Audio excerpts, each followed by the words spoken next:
I'm Helen. I'm James. And we are global nomads. In 2004, we made the crazy decision to sell everything in the UK and move to Florida and open a flower shop.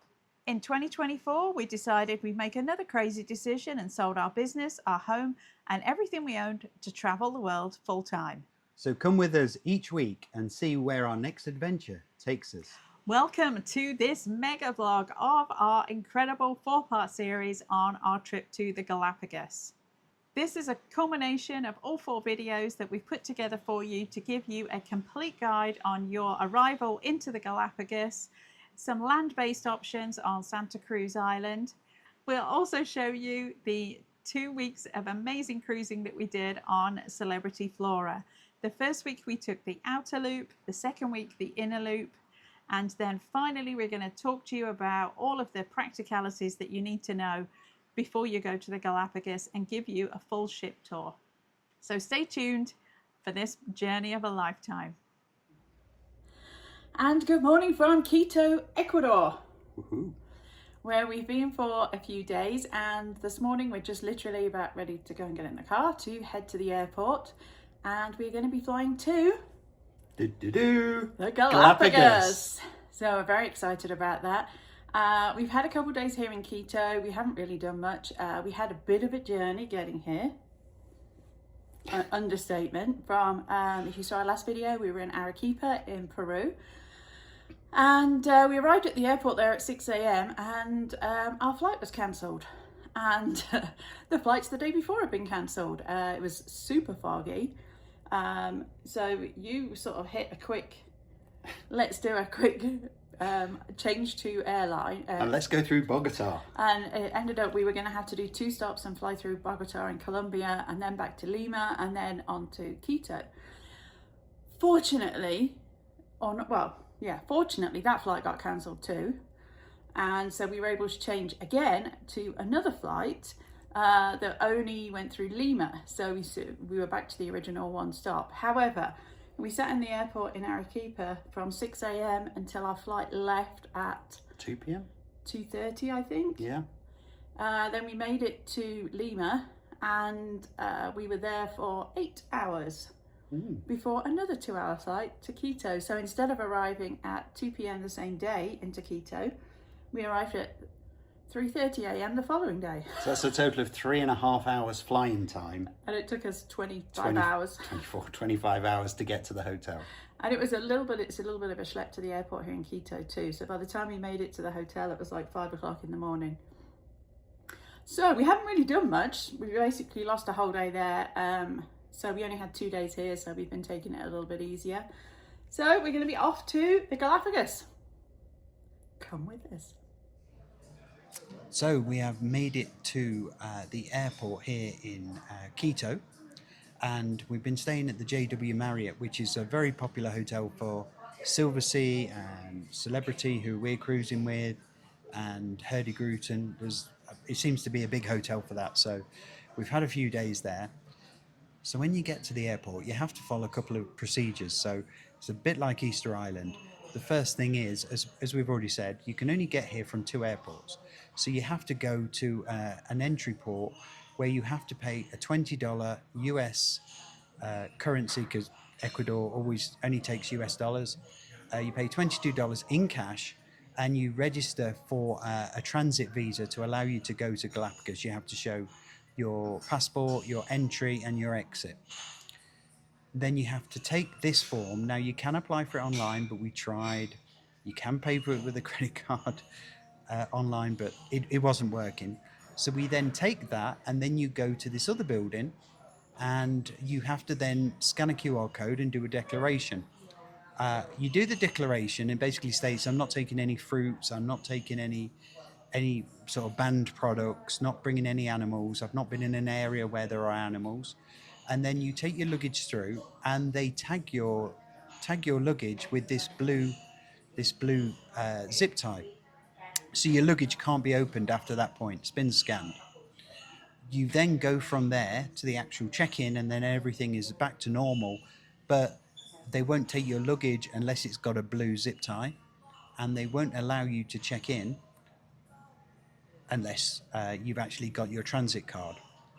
you'll find people wandering around trying to help you. They're really just they actually sent us in the wrong place, and there weren't really a lot of help, but they're just really looking for tips. So just bear that in mind. You don't need to do that. You can just follow the process. It's a bit of a convoluted process because they all want you to do it online, and they're all sitting there doing nothing, playing on their phones. But anyway, we got through. When we actually got through, we then spotted a couple of essential things that we needed. One of them was water shoes for dry, wet landings. We have got a pair, but they took a long time to dry. So we've got a more disposable. They're only $22 US. And we've got a hat, excellently modelled by Helen, because you don't want to see me in a hat. I'm sure you will do on this video. But yeah, so we are now through in the Priority Pass Lounge. We're about to fly premium economy with LATAM. One of the other interesting things is that when we used to own a flower shop, guess where we used to buy all our roses from? Especially at Valentine's Day, we had the choice between buying Colombian roses or Ecuadorian roses. And they all go through this airport because as soon as you leave this airport, there are a ton of trucks sending their flowers ready for Valentine's Day over to the States. So as long as LATAM don't cancel the flight, I guess we're going to be getting on board soon. And then we'll see you in the Hilton Royal Palm Galapagos Islands. So if you want to buy in South America any of the kind of branded stuff like Patagonia, Colombia, North Face, all of that stuff here is super expensive. A fleece, like a Colombia fleece, is going to set you back like $80 or $90, which in the US you can get for like $30. So I didn't buy one. And we went to the market here, the artisan market here in Ecuador, and I picked up my alpaca jacket here, which is super warm and cozy. I'm not sure how genuine it is, but it's pretty decent quality, and $22, so I feel like it was a bargain. I also picked up a cashmere scarf there as well for $10, and I got an alpaca scarf at another shop for $3, so pretty good deals to be had if you go to the markets. Here in the airport as well, we kept seeing everybody drinking this drink called Inca Cola, and it looks like something Homer Simpson would be marketing at the nuclear plant, but it tastes a bit like ice cream soda. We thought we'd try it because we'd seen everyone drink, loads of people drinking it. Yeah, just tastes like ice cream soda. It's not bad. So let's just talk a little bit about the process. We're cruising with Celebrity Cruises, but we're not doing it through an organised tour. All of this is independent until we get on the ship. So for that result, we booked the flights with LATAM to come from Quito to come to Baltra, and then we arranged to stay at this hotel for 7 nights. Now we arranged for the hotel to pick us up and bring us back to the airport so that we can actually get on the cruise ship, because the cruise ship will board at the airport. We didn't really understand how it actually all worked. So we paid, I think it was about $45 for someone to pick us up. So to get to the next island, which is where our hotel is, we need to take the bus for 10 minutes and then a ferry for 5 minutes. And then I'm hoping that Gustavo, our friend here, has a car on the other side to take us to the hotel. If you leave the airport and do it independently, that's totally doable. What you would do is you would queue up for a bus ticket, and that's $5 per person. Once that will take all of your bags, and that will take you to the ferry terminal, which is another $1 per person. And then after you get off there, you can then get a taxi, which is approximately $25. As well as from leaving Guayaquil or Quito, you're paying a $20 fee to actually get on the plane to be able to come to the Galapagos. The other consideration is that there is a $200 per person fee to leave the airport. It was $3.75 to pay by credit card, or you can just pay in cash, but you cannot leave the airport until you paid that fee. So welcome to the Hilton Royal Palm here on Baltra in the Galapagos Islands. So we are actually in our second room.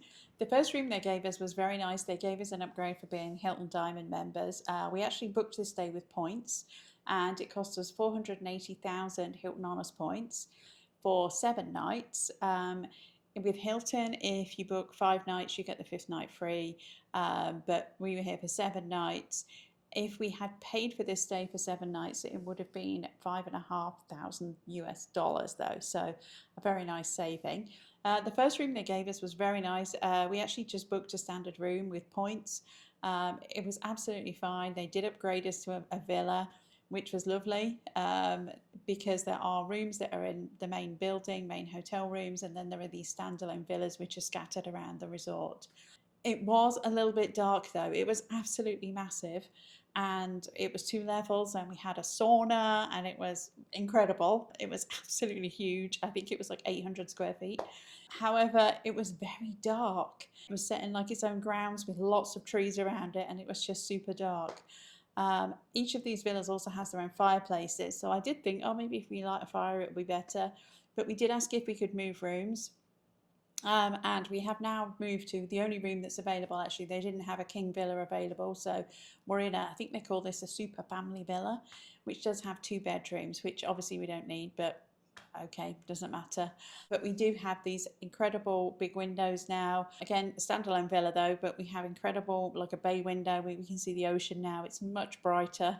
But we do have 2 bedrooms. So there's a master bedroom, a big king size bed. Everything's nice and white and bright though. That leads you through to a shared bathroom. Both bedrooms do share the same bathroom. No sauna, but we can live without that. There is a nice big shower, a big old bidet, Japanese kind of loo with all things and jets that go up your bum and everything. A huge long vanity, safe, all the usual stuff, ironing board, robes, slippers, all that usual stuff is in there. And then there's a second bedroom that has 2 queen size beds in and the TV. So I guess we're going to have to sit on the bed to watch TV, but that's okay. We can live with that. Fridge, a little sitting area, and like a wet bar. We're going to be here for a week, so we do want to be comfortable. We plan on just chilling here for a little while. We've been doing a lot of running around, as you'll have seen if you've seen previous videos. So we're looking forward to a little bit of a catch your breath time here before we get on the cruise ship.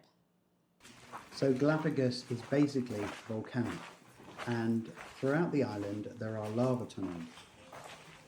Story goes that the person that bought this piece of land to build a restaurant, a pizza restaurant, believe it or not, dug a hole, found a lava tube, and they turned it into a lava restaurant. And that's where we went on Monday. We went to the Lava Lounge. It's actually on site here in the hotel at the Hilton as well. So there's 2 ways to get to it. There's the easy way, which is the way you can come in and out. And then there's a harder way where you have to go down quite a steep ladder. It's about 25 meters underground, and everything is prepared in the lounge. There was only 7 of us. It's a very limited thing. It isn't cheap. It's about $260 per person. And it's a 5-course tasting menu with a wine pairing as well. And they were pretty generous with the wine refills as well. Yeah. Not so good if you don't drink like you, and there was another couple that didn't drink. Well, it was great for you. Great for me because I had 2 drinks. I had 2 drinks. But yeah, there was a pairing. I think we had 2 or 3 different wines. 3 different wines. Throughout the 5 courses. If you do take the longer way in and do like the tour of the tunnel, I think it's about an 800-meter walk. We didn't do that. I was a bit unsure about whether I'd manage it, and it had been raining, and I was worried about it being slippy, and I didn't want to fall before we get on the ship. And you have to wear a hard hat. It's kind of proper. It looks super cool. I wish I could have done it. And to be fair, one of the managers here did offer to take us down and go a little bit slower and see a little bit, but we haven't done it. But I'm a little bit conscious of I don't want to fall and break a hip or anything before we go on the cruise. But the food was really good. Not all of it was to our tastes. Helen has now discovered. I'm not sure I can even talk about it. Helen doesn't like octopus. Grilled octopus. Oh, I tried it. I mean, no, it was not for me. But everything else was very nice. But it was all freshly prepared. It was well cooked. All the food here has been generally pretty well cooked, apart from breakfast, which is breakfast is a bit limiting. Yeah. Bit limiting. But yeah, it was a real experience, and I think you were paying for the experience more than the food. It was a really cool experience. I would recommend it if you're here and get a chance to do it and have the budget. It is quite pricey, but it was a really cool experience. And we were encouraged to go on video and take photos of the chefs as well when they were plating everything. And these lava tubes were actually created during a volcanic eruption over 2 million years ago. The hotel does have a resident tortoise right now. Pretty much they're able to wander wherever they want to wander on the island. And apparently it's fairly common for them to wander up and come into the gardens here. So we did go and see Myrtle, I've called her. A shout out to you, Beverly, with Myrtle. So we're here back at the Hilton. We will have been here a week. We plan to come here for some downtime, so literally all we've done is spend time at the hotel. Yesterday, though, we did take a trip into town. So the hotel is located up in what they call the Highlands, which seems very lowlands after the last couple of weeks in Peru. And 1,500 feet elevation is considered highlands here. So a couple of things to know. We've kind of been sitting here going, oh, the weather's not very good. It's because we are here in rainy season, but there's pros and cons to that. So we're up here at the hotel, and actually again now it's raining, and we've kind of said, oh, the weather's a bit miserable. It's been raining all the time. And yesterday again it was raining up here. We went down into town, we're on Santa Cruz Island, which is the main tourist island, and the main tourist town is Puerto Ayora, which is where we went yesterday. And got into town and it's nice and sunny. So sunny that we didn't bring hats, suntan lotion, water, anything. Because it was raining and overcast. Like if you could see it here now, you can't see more than about a quarter of a mile. It's so overcast. So yeah, we weren't very sensible, but it was nice and sunny in town. And apparently this whole microclimate is a thing. A thing. So even if it's raining where you are, it might not be. And don't believe the weather forecast. Don't read the weather forecast. They're just out the window. So here we are in Puerto Ayora. Puerto Ayora. What Helen said. And you'll find these sea lions just everywhere. They really just don't care. This one's snoring. Yeah, we can hear it snoring. I think it's a girl. But they are literally everywhere. You just leave them to do their thing. And that's one of the beauties of the Galapagos.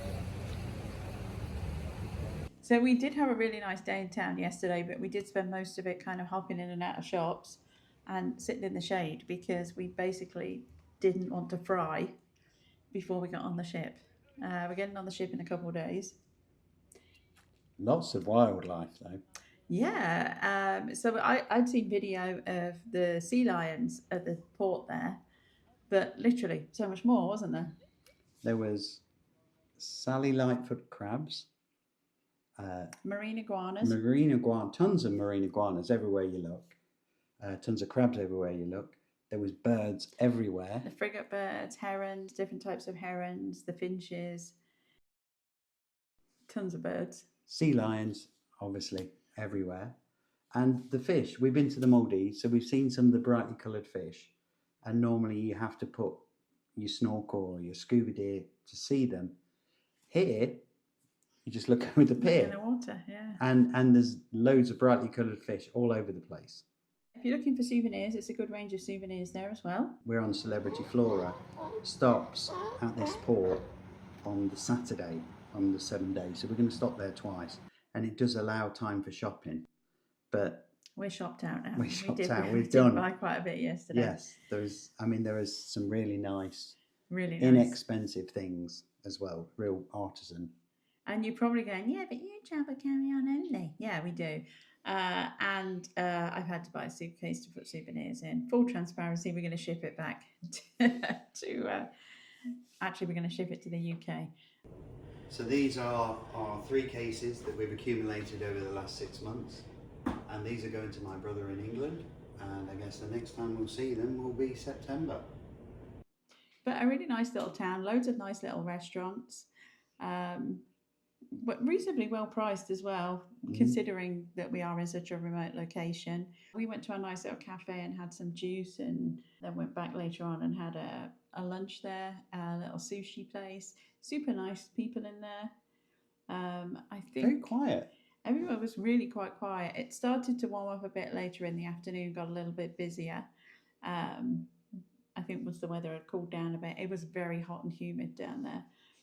Big difference to actually up here in the Highlands. It was much more humid down in town.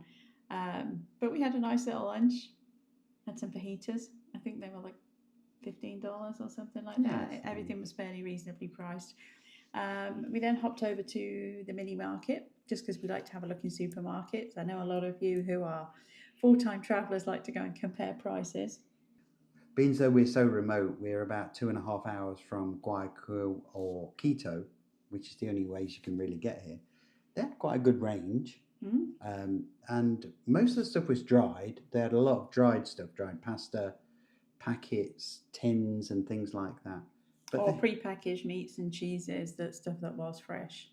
But it was a good range and the prices weren't insane unless you went to things like cereal. Box of Frosties was $10. $10. There was a couple of other things that were out there. But just your general stuff wasn't crazy. Pack of Oreos was about $1.35. Remember, in Ecuador, the currency is dollar. Everyone takes dollars.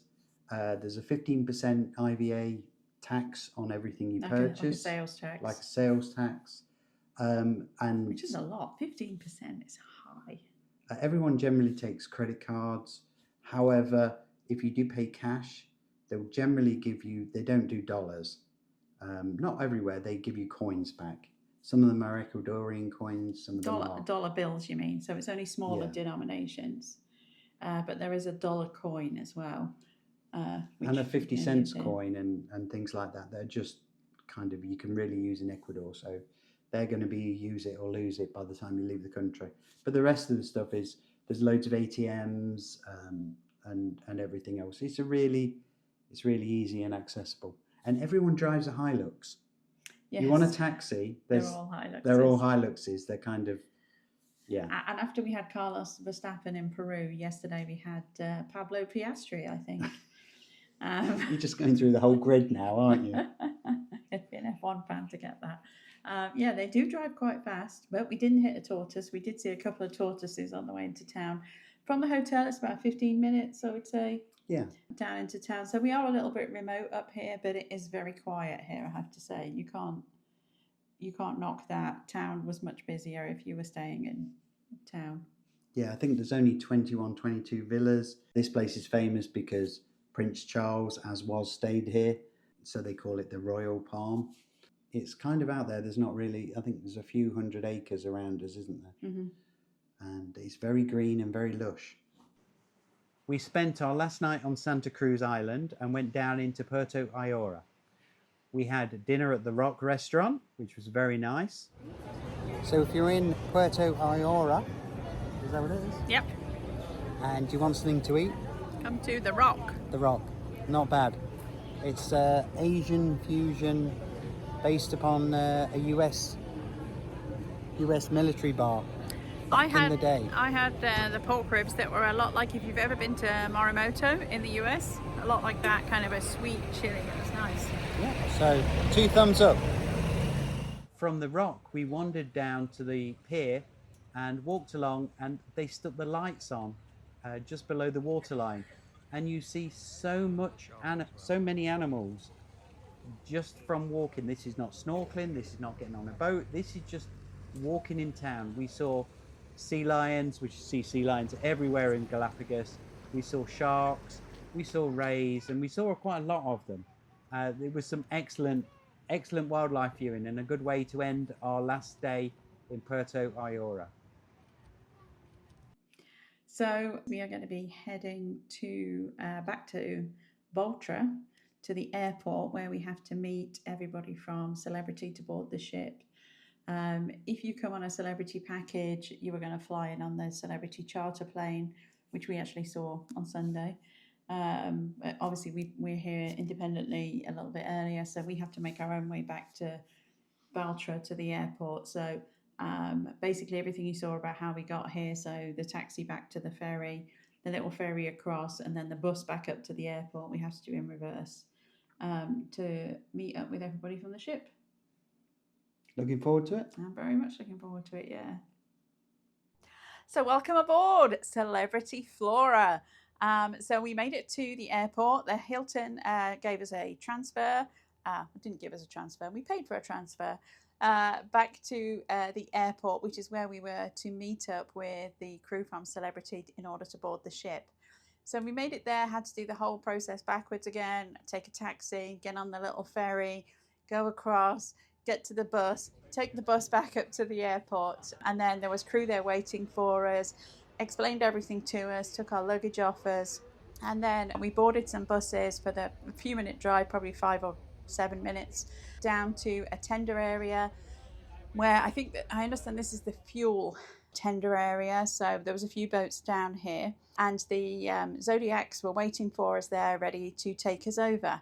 So I believe we had priority boarding because we were kind of whisked away with 2 other couples and we had a private Zodiac, just the 6 of us. There's 2 penthouses and 2 royal suites, but I'm guessing we are kind of in that category. We get the priority treatment, which wasn't expecting, but it was very nice. Quite an exhilarating ride over on the Zodiac, it was fair to say. I've never been on one before and it was a little bit faster than I was expecting, but it was absolutely fine. One of the reasons we chose Celebrity was because their Zodiacs have steps on the end, and basically you walk up those steps and straight onto the platform of the ship, so quite straightforward. There we were greeted by the captain, the hotel director, some of the officers, and given a glass of champagne, quick check-in, and here we are. So once we were aboard and we were all excited, we had lunch and then we had to take care of a lot of practicalities. So as soon as you board, they do give you a quick briefing with a timing outline and what you need to do. First thing is, ship time is different to local time, which we almost missed our slots to go and get our wetsuits and everything because we were an hour out. So bear that in mind. Make sure you change your watch to ship time and keep it on that so it doesn't change back. But after lunch, basically, you're going to go and sign up for your first lot of excursions. You'll go get your snorkel.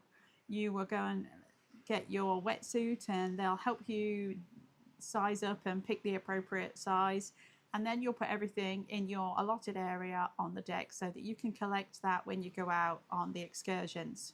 The timing of this, you are called by cabin number. So I think we went first because we were in a suite, as unlike the penthouse suite, and we got the first dibs. It is fairly regimented and they're very helpful though to get everybody through because they're obviously on a time crunch then to get you through for departure and dinner. So each cabin is assigned 2 bags. We're in cabin 502, so we had 502A and 502B. That bag sits on the back of the ship and that will hold your snorkel, your mask, your flippers and your wetsuit. And that's where it will stay for the whole of the journey. Each time then you go out on an excursion, you can go and pick up from there whatever you need. So you decide, I was 502A, you were 502B, and we'll pick up our own individual flippers and masks for whatever we happen to need for that day. Some people didn't bother getting wetsuits because the water was a little bit chilly. I personally thought you needed them. We were there in February. I thought the water was a bit cold, but I'm always cold. Some people said they didn't want them, they were too hot. So entirely up to you whether you want to take them or not. Before you went down to pick up your wetsuit, you would need to fill in a kayaking waiver form and a snorkeling waiver form. Now, I guess if you're not going to kayak, then that's not an issue, but it doesn't hurt to just fill them in. And then if you do want to kayak at another time, then you've got the opportunity to do so. But you must fill the waivers in before you pick up your equipment and start your journey. Now, your equipment will stay on here, and in this area, this is where at the end of each of your excursions, you will wash all of your equipment. You'll also be asked to wash your feet usually as well to ensure there's no cross-contamination between islands. So when you visited one island, you could have sand and bacteria and poop potentially on your shoes. So you are going to be asked to make sure you disinfect your shoes before you head upstairs back to your room and before you go to another island and potentially cross-contaminate. So here there are buckets, there are also showers for your feet, and there's also showers for your body. So make sure you get everything off you. So day 2, our first day in the Galapagos proper, and we go to a different island every day, and today we went to Espanola Island. So we made 2 stops here, 1 stop on one side of the island in the morning, and then we sailed a little bit and then made a second stop in the afternoon. So the first stop in the morning, we went over on the tender. It was, I don't know, maybe 5 or 7 minutes, not that far. We chose to do the short beach walk and snorkel. Well, one of those things happened. We did the short beach walk. And we saw a ton of sea lions, mockingbirds, stilts, iguanas. But it was mainly sea lions. Sea lions today. They were. The thing is about the Galapagos, because you can't approach the animals, they don't care. You can literally walk straight past them. They're not going to flinch. They're not going to move because everything is so protected. Literally, we had mockingbirds. There was a whole group of mockingbirds come and landed like maybe 12 inches from our feet. And then we're having a bit of a scrap, I think. Bit of a barney. bit of a scrap. But yeah, they're genuinely pretty interested in you. We did try and go snorkeling. I think the tide was coming in and it was Super rocky. a bit choppy and a bit rocky. People did see white-tipped sharks, Turtles, and a few other things. All I saw was the sand when I face planted. I didn't face plant, but nearly. It was like, it was rough. Like I couldn't get in. It was very wavy. And I think a lot of that was because the tide was coming in. Because when we left, it was actually much smoother. But if anyone finds my fin... You lost your fin. We were not the only people that ended up flat on our faces, I have to say. There was a lot of people that were having a hard time. A lot of people also snorkeled out and did like the advanced snorkel. So we're not very advanced snorkelers, to be fair. They're very good at, on the evening briefings, telling you what to expect for the following day. If you're an experienced person, if you can do a big walk, if it's a boulder walk, and just giving you some ideas as to what your level of ability is, whether it's walking, swimming, and what you're going to see. But in the afternoon... So the afternoon we did, what was the short lava rock walk? Yes. So our landing in the morning was a wet landing. So that means basically you get wet feet when you jump off the Zodiac. We don't jump. That's probably not encouraged. When you get off the Zodiac, you'll have you walk into the water. This afternoon we had a dry landing. There's like a little concrete step, so it wasn't the rocks. Fortunately, we had to land on. And then we did I think it was about a quarter of a mile, maybe a bit longer. I think my watch told me I've walked a mile today. Well, 5,500 steps. Not gonna lie, it felt like 50,000 because those were some wicked rocks. Yeah, I found it a bit challenging. They did offer you walking poles, but it was a little bit challenging. Again, a few people were having some issues as well. There was also a longer version of that walk you could do. But we saw literally as soon as we pulled up on the tender, there was like, I don't know, maybe 15 or 20 sea lions, baby pup sea lions, a million marine iguanas. And then the walk was worth it up the lava rocks. I can say that now. I wasn't saying that at the time. I was going to say you were not saying that at the time. If you could see how tired I look now. And we saw some blue-footed boobies. We saw the other boobies. NASCAR boobies. Baby boobies. Baby boobies. Everything's boobies here. But we also saw Galapagos dove, mockingbirds, frigate birds. Some people saw a albatross. We didn't see the albatross, sadly, because I really want to see one. But just even getting into the tender to go over there, we saw a green turtle right next to the boat as well. Everything. I mean, it's so easy to see a lot of stuff. So I guess that wraps up today. So tomorrow, it's Floreana. We will see you there. So good morning and welcome to Deck 7. We've just had breakfast and we're going to be going out for the day, but wanted to talk a bit about yesterday. So yesterday was Floreana Island, and if you have seen the film Eden with Jude Law, which you probably haven't because the film was a complete flop, but... No one saw the film Eden. I watched it on the plane going to Easter Island because I knew we were coming to the Galapagos. But basically, Floreana Island, there was a guy who was a philosopher who settled there with his mistress in the late 1930s. And then a German guy came along with his wife and also settled there, but the original guy was not very happy about it, who was Jude Law in the film. And he told him to stay in the mountains. And then word got out more and more about that there was this paradise island in the Galapagos, and a lady called the Baroness arrived, who basically was a complete fake, that we now know she was a fake. She was never a baroness, but somehow she was rich. She was basically some sort of con artist, and she arrived with her 3 lovers.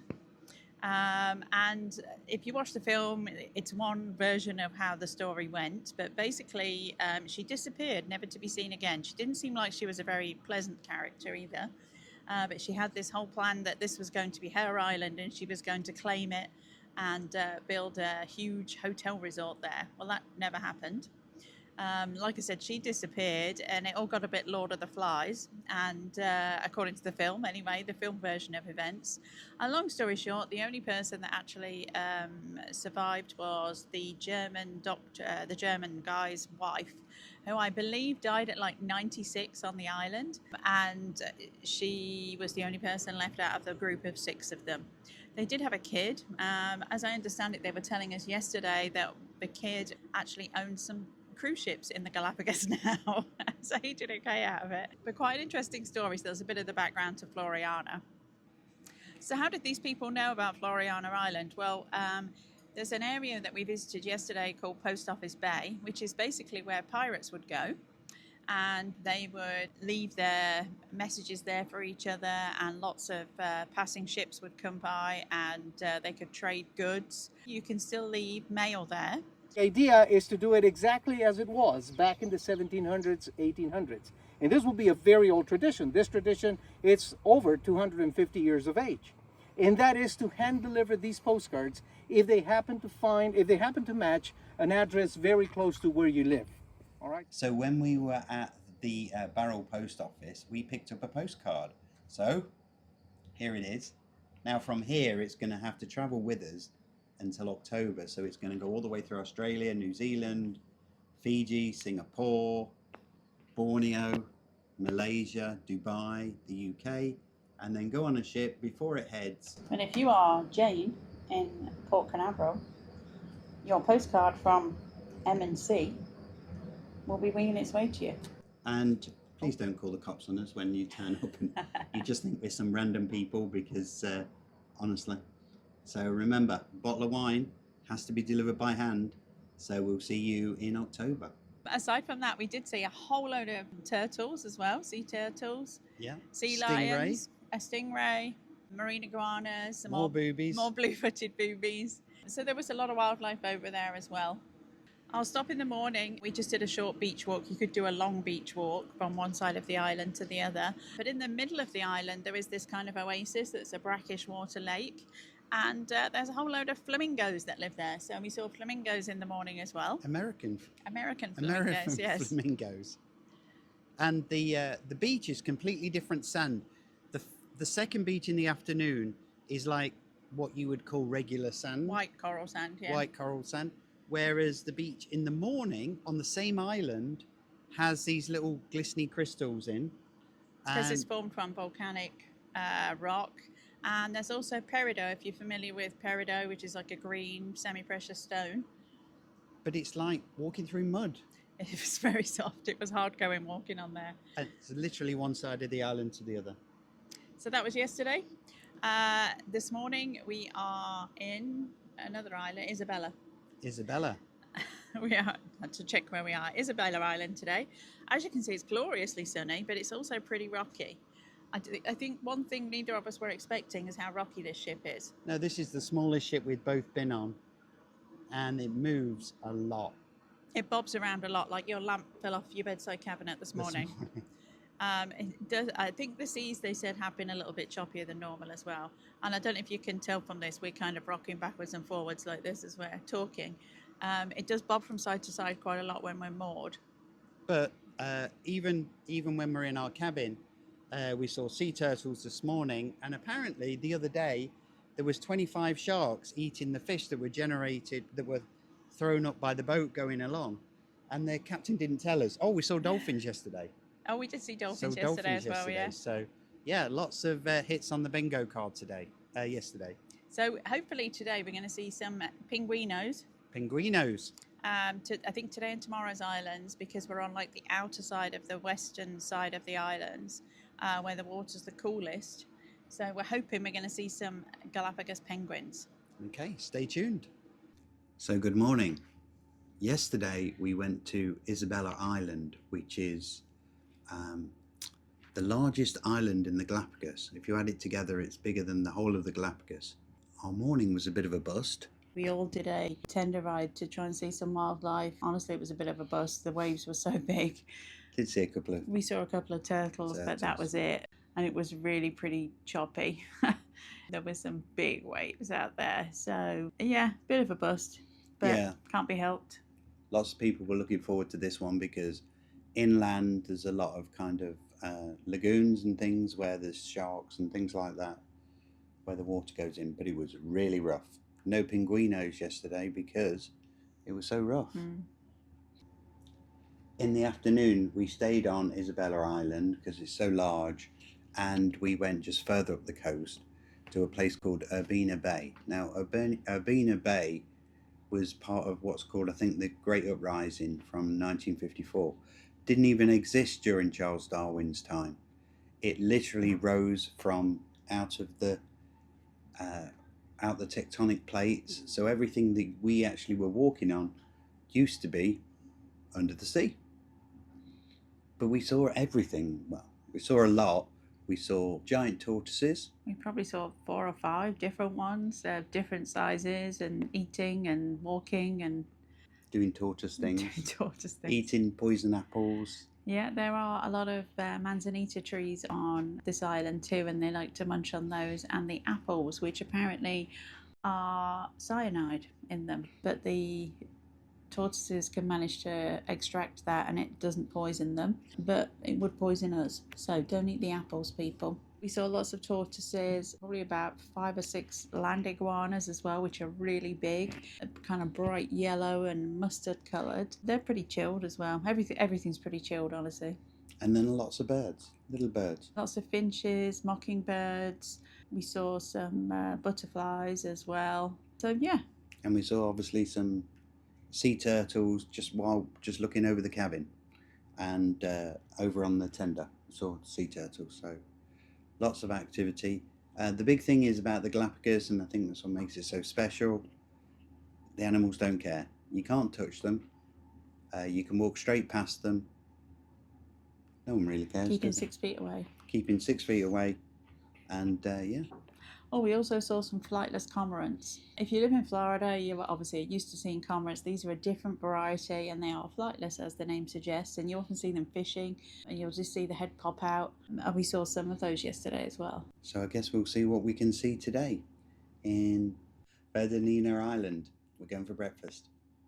So yesterday we went to 2 islands. In the morning we went to Fernandina and did a short walk. We had a wet landing. Unfortunately, the tide had come in a little bit though, so we were able to use, there's a small pier there. Well, it was kind of wet dry, wasn't it? Because we didn't. We had towels down and it could have got a bit slippy. Yeah, we didn't have to go onto the lava rocks. We were able to go onto the little pier, where we were greeted by a whole load of sea lions and marine iguanas.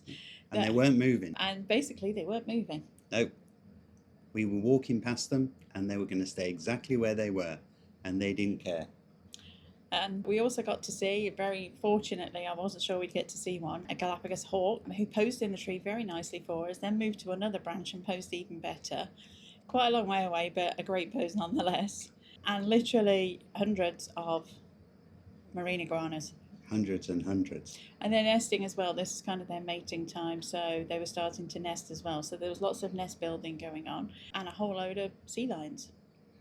And you had to be careful where you walked because the nests, literally, you could see them digging the nests. Mm-hmm. They were burrowing away. They were just everywhere, weren't they? Hundreds of them, yeah, and they weren't bothered by us at all. And then the sea lions were just in these little rock pools playing away. There was one that had a pup and the baby was on her back, and they were swimming around, and the little baby one was on her back. It was very cute. And then, of course, they all sit and talk to each other, which is hilarious to me anyway. I think they're so funny when they bark. But yeah, that was a cool outing. And the hawk as well as obviously birds. We saw some frigate birds and some finches and doves. So it was... and some crabs. And oh yeah, the sunny lightfoot crabs. So it was quite a productive morning.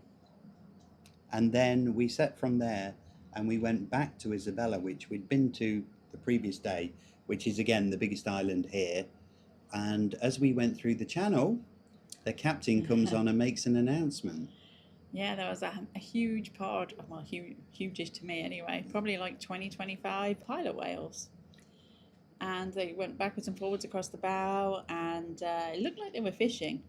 Yeah, we think to feed. Yeah, there were short fin pilot whales, and we kind of kept up with them, but at a safe distance. Captain changed direction, but it was great entertainment. That was amazing to see. I've never seen so many together. I mean, we saw a lot of whales in Antarctica, but I've never seen such a big pod together like that. It was incredible, really incredible.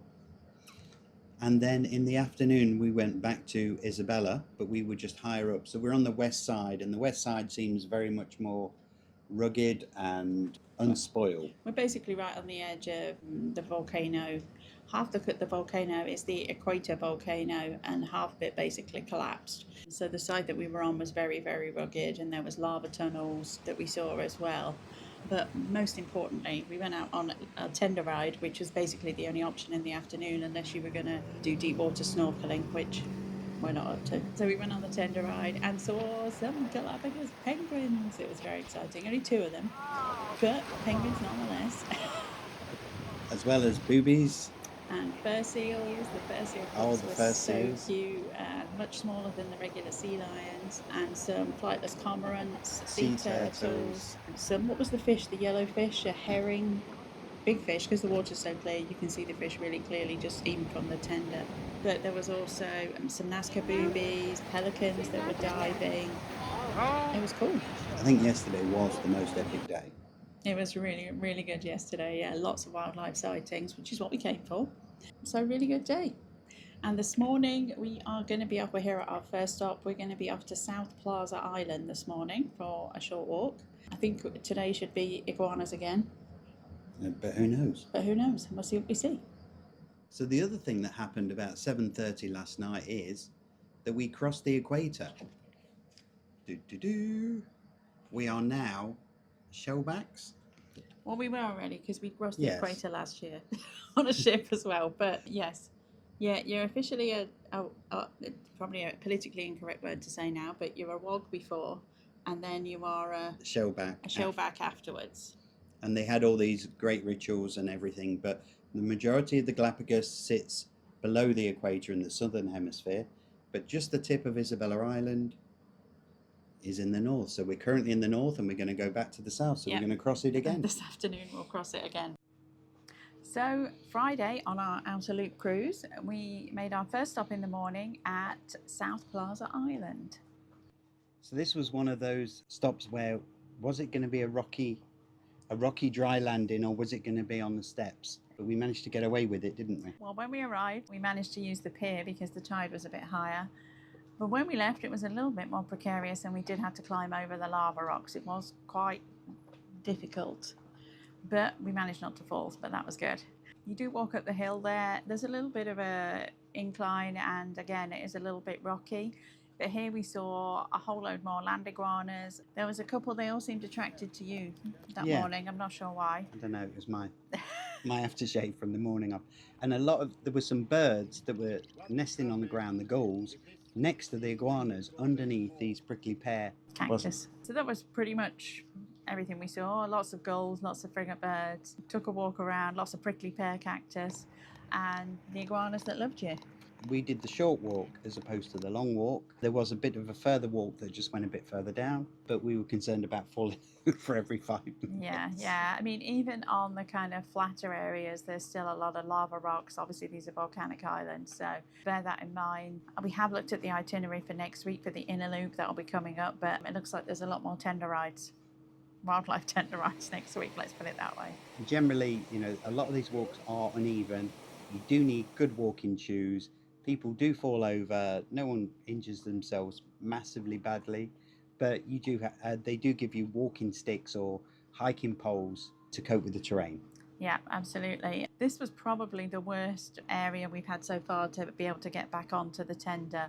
It was really quite uneven and it was a little bit more challenging, but we managed. So the afternoon, we then headed to Santa Cruz Island, to the north of Santa Cruz Island. We did make a short kind of cruising stop to see Daphne Island, which is basically a volcano that erupted obviously a long, long time ago. And you actually can't visit this island. There was a couple that did a whole load of research here and spent 40 years living there researching the various birds. So we did kind of a drive-by of there, did see a lot of birds around there as well. And then headed to the north of Santa Cruz Island to an area called Dragon Hill. This was another dry landing. This one wasn't as bad. There was a little pier, so we were able to get on and off the boat there. There was a couple of options. There was a longer fitness walk, they described it as, that you could walk to the top of the hill and enjoy some views. Spoiler alert, we didn't do that. We did the short walk, which is actually quite a short walk. Literally, you walk along the beach on a gravel track. It was pretty easy going. More flamingos here. Lots of flamingos. And some ducks. Yeah. There was kind of a saltwater, a brackish area inlet where a lot of these birds used to hang around. But the majority of the reasons you go there is for the flamingos. So yeah, flamingos, the ducks, black stilts, more birds flying around, and more marine iguanas. There was a couple here that posed very nicely for us. So that was the afternoon short walk. It was probably one of the shortest ones that we did, excursions we did. I would say we were off maybe an hour. So probably one of the shorter ones. Nice walk though, nice views of the beach and the hill in the background as well. And yet more prickly pear cactus. There's a recurring theme. When you do a back-to-back, there are only two parts that are repeated. The first part we just talked about, which was the cruise past Daphne Island. And the second bit is Saturday. Saturday is always the same. So we did the activities for this Saturday, but we're not going to do them next Saturday. At 8 o'clock, you get on your tender, go over to Puerto Ayora, to the Darwin research station, where they're doing a lot of work with the tortoises and trying to make sure that they survive in the wild. To give you an idea, they lay about 150 eggs and less than 1% of them survive the first 5 years just because of predators and everything else. Once they get past 5, they really haven't got any predators apart from human beings.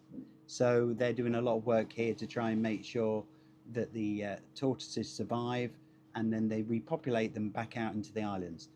Now here, all of the tortoises are grouped on the island that they came from because they're all very genetically slightly different, and that way they don't mix them up. They've got a little number on their back and a little pen, and they stay in that pen until 5, and then they're taken back out into the islands, and they have between a 50 and a 70% success rate of keeping them alive, which is a lot better than in the wild.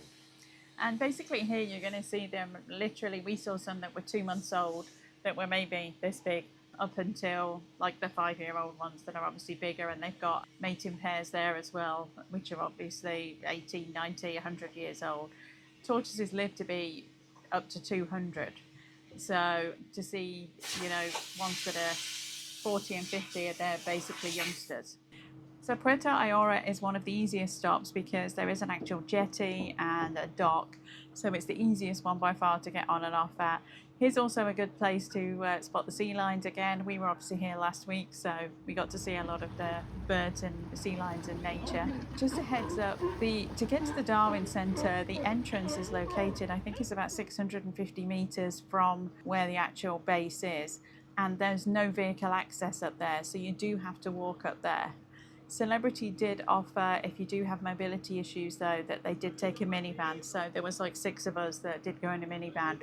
Honestly, I would have had a hard time walking that distance from the dock and from the entrance. It was quite a long driveway and it was super hot yesterday.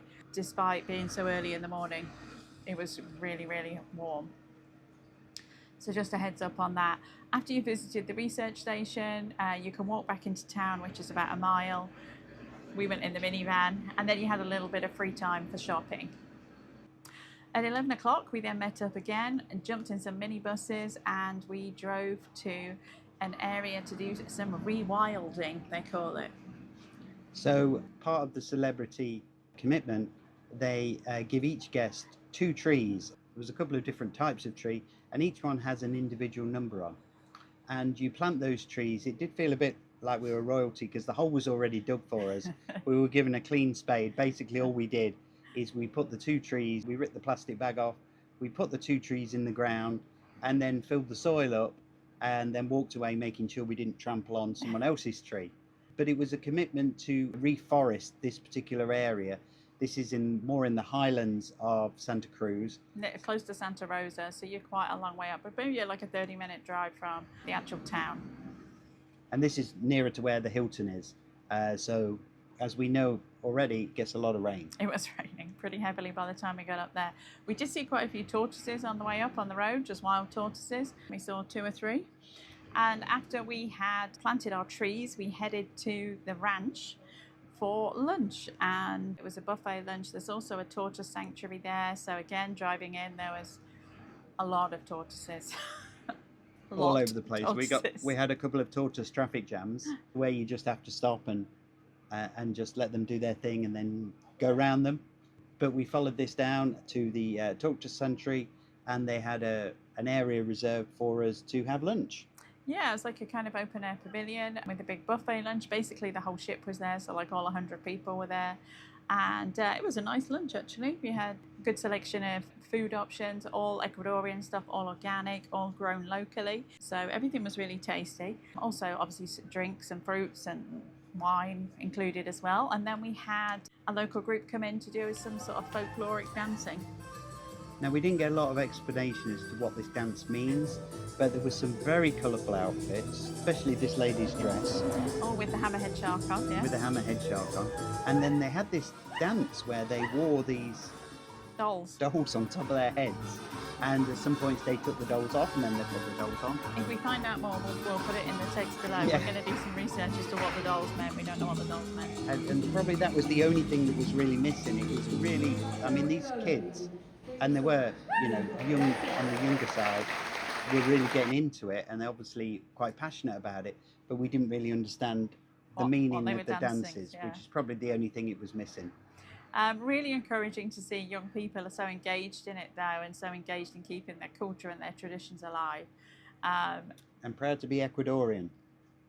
So there was an option after lunch to do a short walk with the tortoises. It was raining pretty heavily at this point.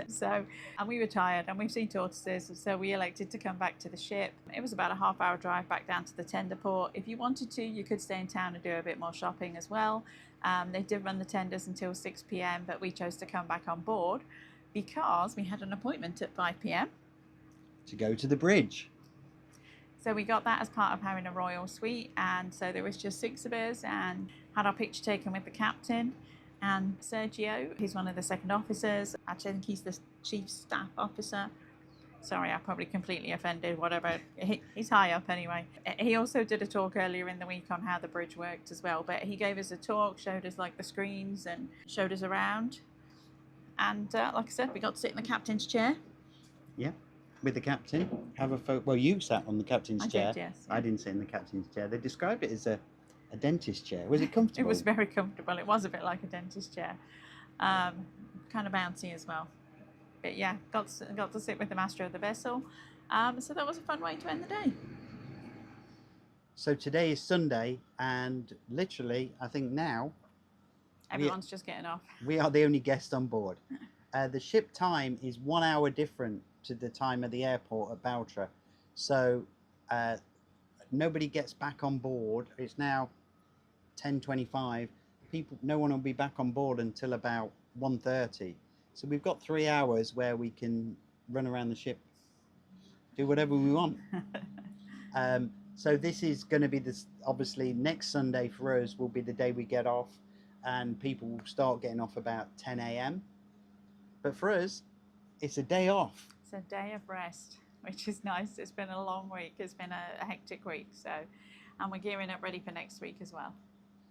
So next week is inner loop. So there is outer loop and inner loop. So I guess this will be it now. We'll see you on day 8 or Monday of inner loop. So yesterday was Monday, and in the morning we went to Puerto Egas. Yes, on Santiago Island. Santiago Island, yeah. A little bit rocky. It's a lava rock. We just chose to do the short walk. It wasn't too challenging, but it was a little bit rocky. We did see a little sea lion pup in a pond. Very pretty there. Yes, the scenery was stunning. Really pretty rocks, really pretty island, and a nice golden beach as well. There were some iguanas too. Yeah, it was... Mockingbirds, sea lions. Didn't have the greatest number of... It was more the scenery than the Pretty. animals. And then later on we set off again. We sailed for a little ways and went to Rabida Island, which is the red island. And it's red from the iron ore from years of volcanic eruptions. I think it's one of the younger islands too. Younger, as in, I don't know how many thousands of years it is. Yeah. Only 1 million years old. Pretty red sand. Again, we did the short walk here. This was really quite steep. It's really just to go up to a viewpoint that overlooks the island, which is pretty, but it is quite steep. And there's also a brackish area pond here that had flamingos. And baby flamingos. And flamingo chicks. Yeah, we hadn't seen flamingo chicks before. There was some other wading birds there too. And at other places, we'd only seen like 4 or 5 flamingos. Here, I would say there was like 20, 25. Yeah, there was a lot more here. American flamingos. Yeah, our American flamingos. There was time at both places to snorkel if you wanted to snorkel as well. We chose not to. We just wanted a bit of an easier day yesterday. So, still a nice day. Did a bit of cruising and then had a nice dinner on deck again. But I think the big thing about yesterday was 2 new islands for us, completely different scenery. Even though a lot of the animals we've seen previously, completely different scenery. And that's the thing about the Galapagos. So today is Tuesday on the inner loop, and we were in Isabela Island, and this morning we were in Elizabeth Bay.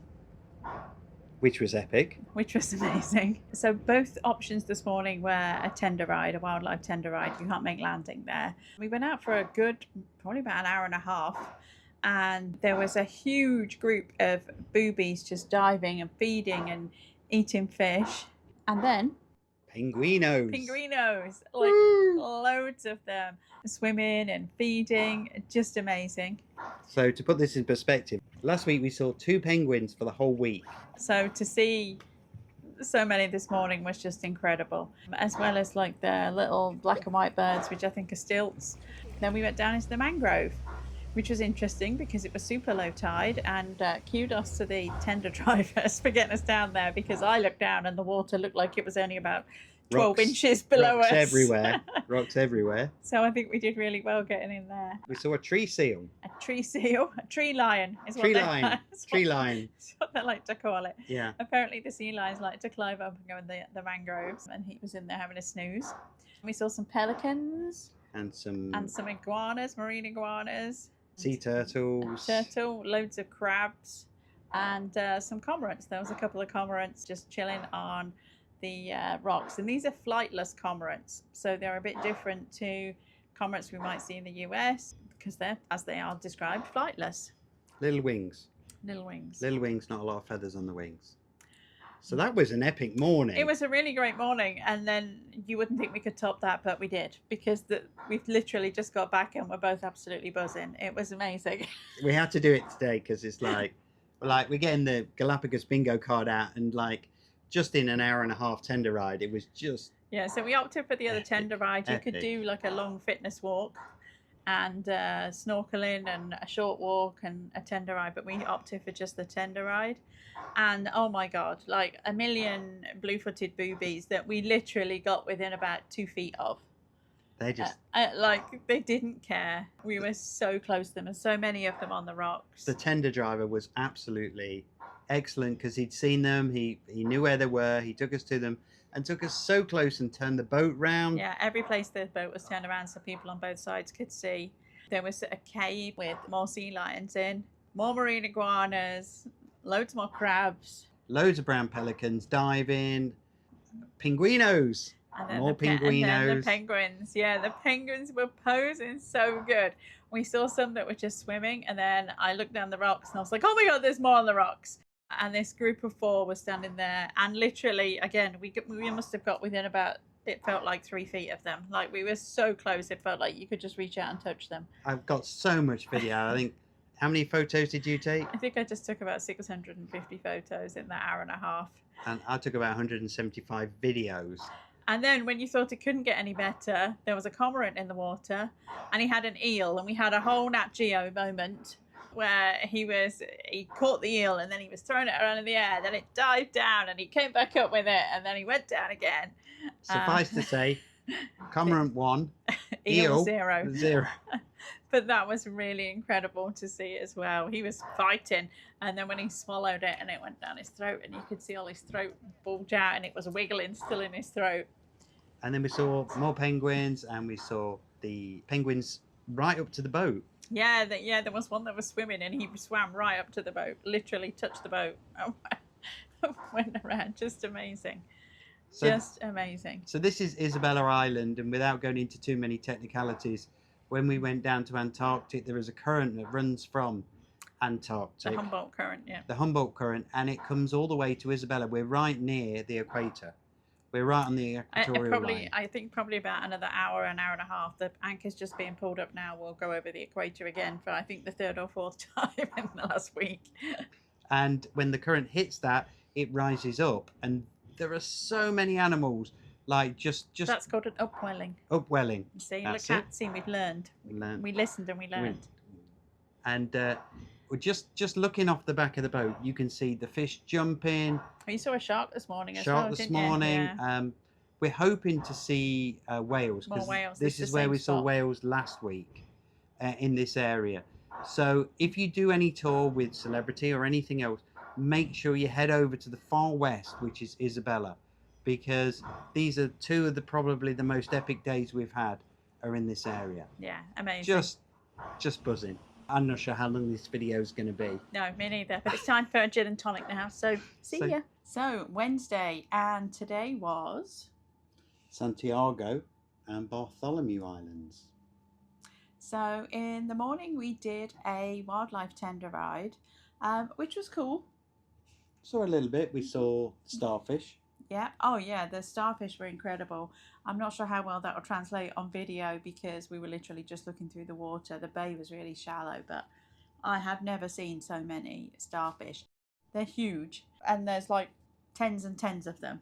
I wouldn't say hundreds, but there's... I know, I'd probably say hundreds. There's a lot. And there's different types, but there was the majority with this dark black one.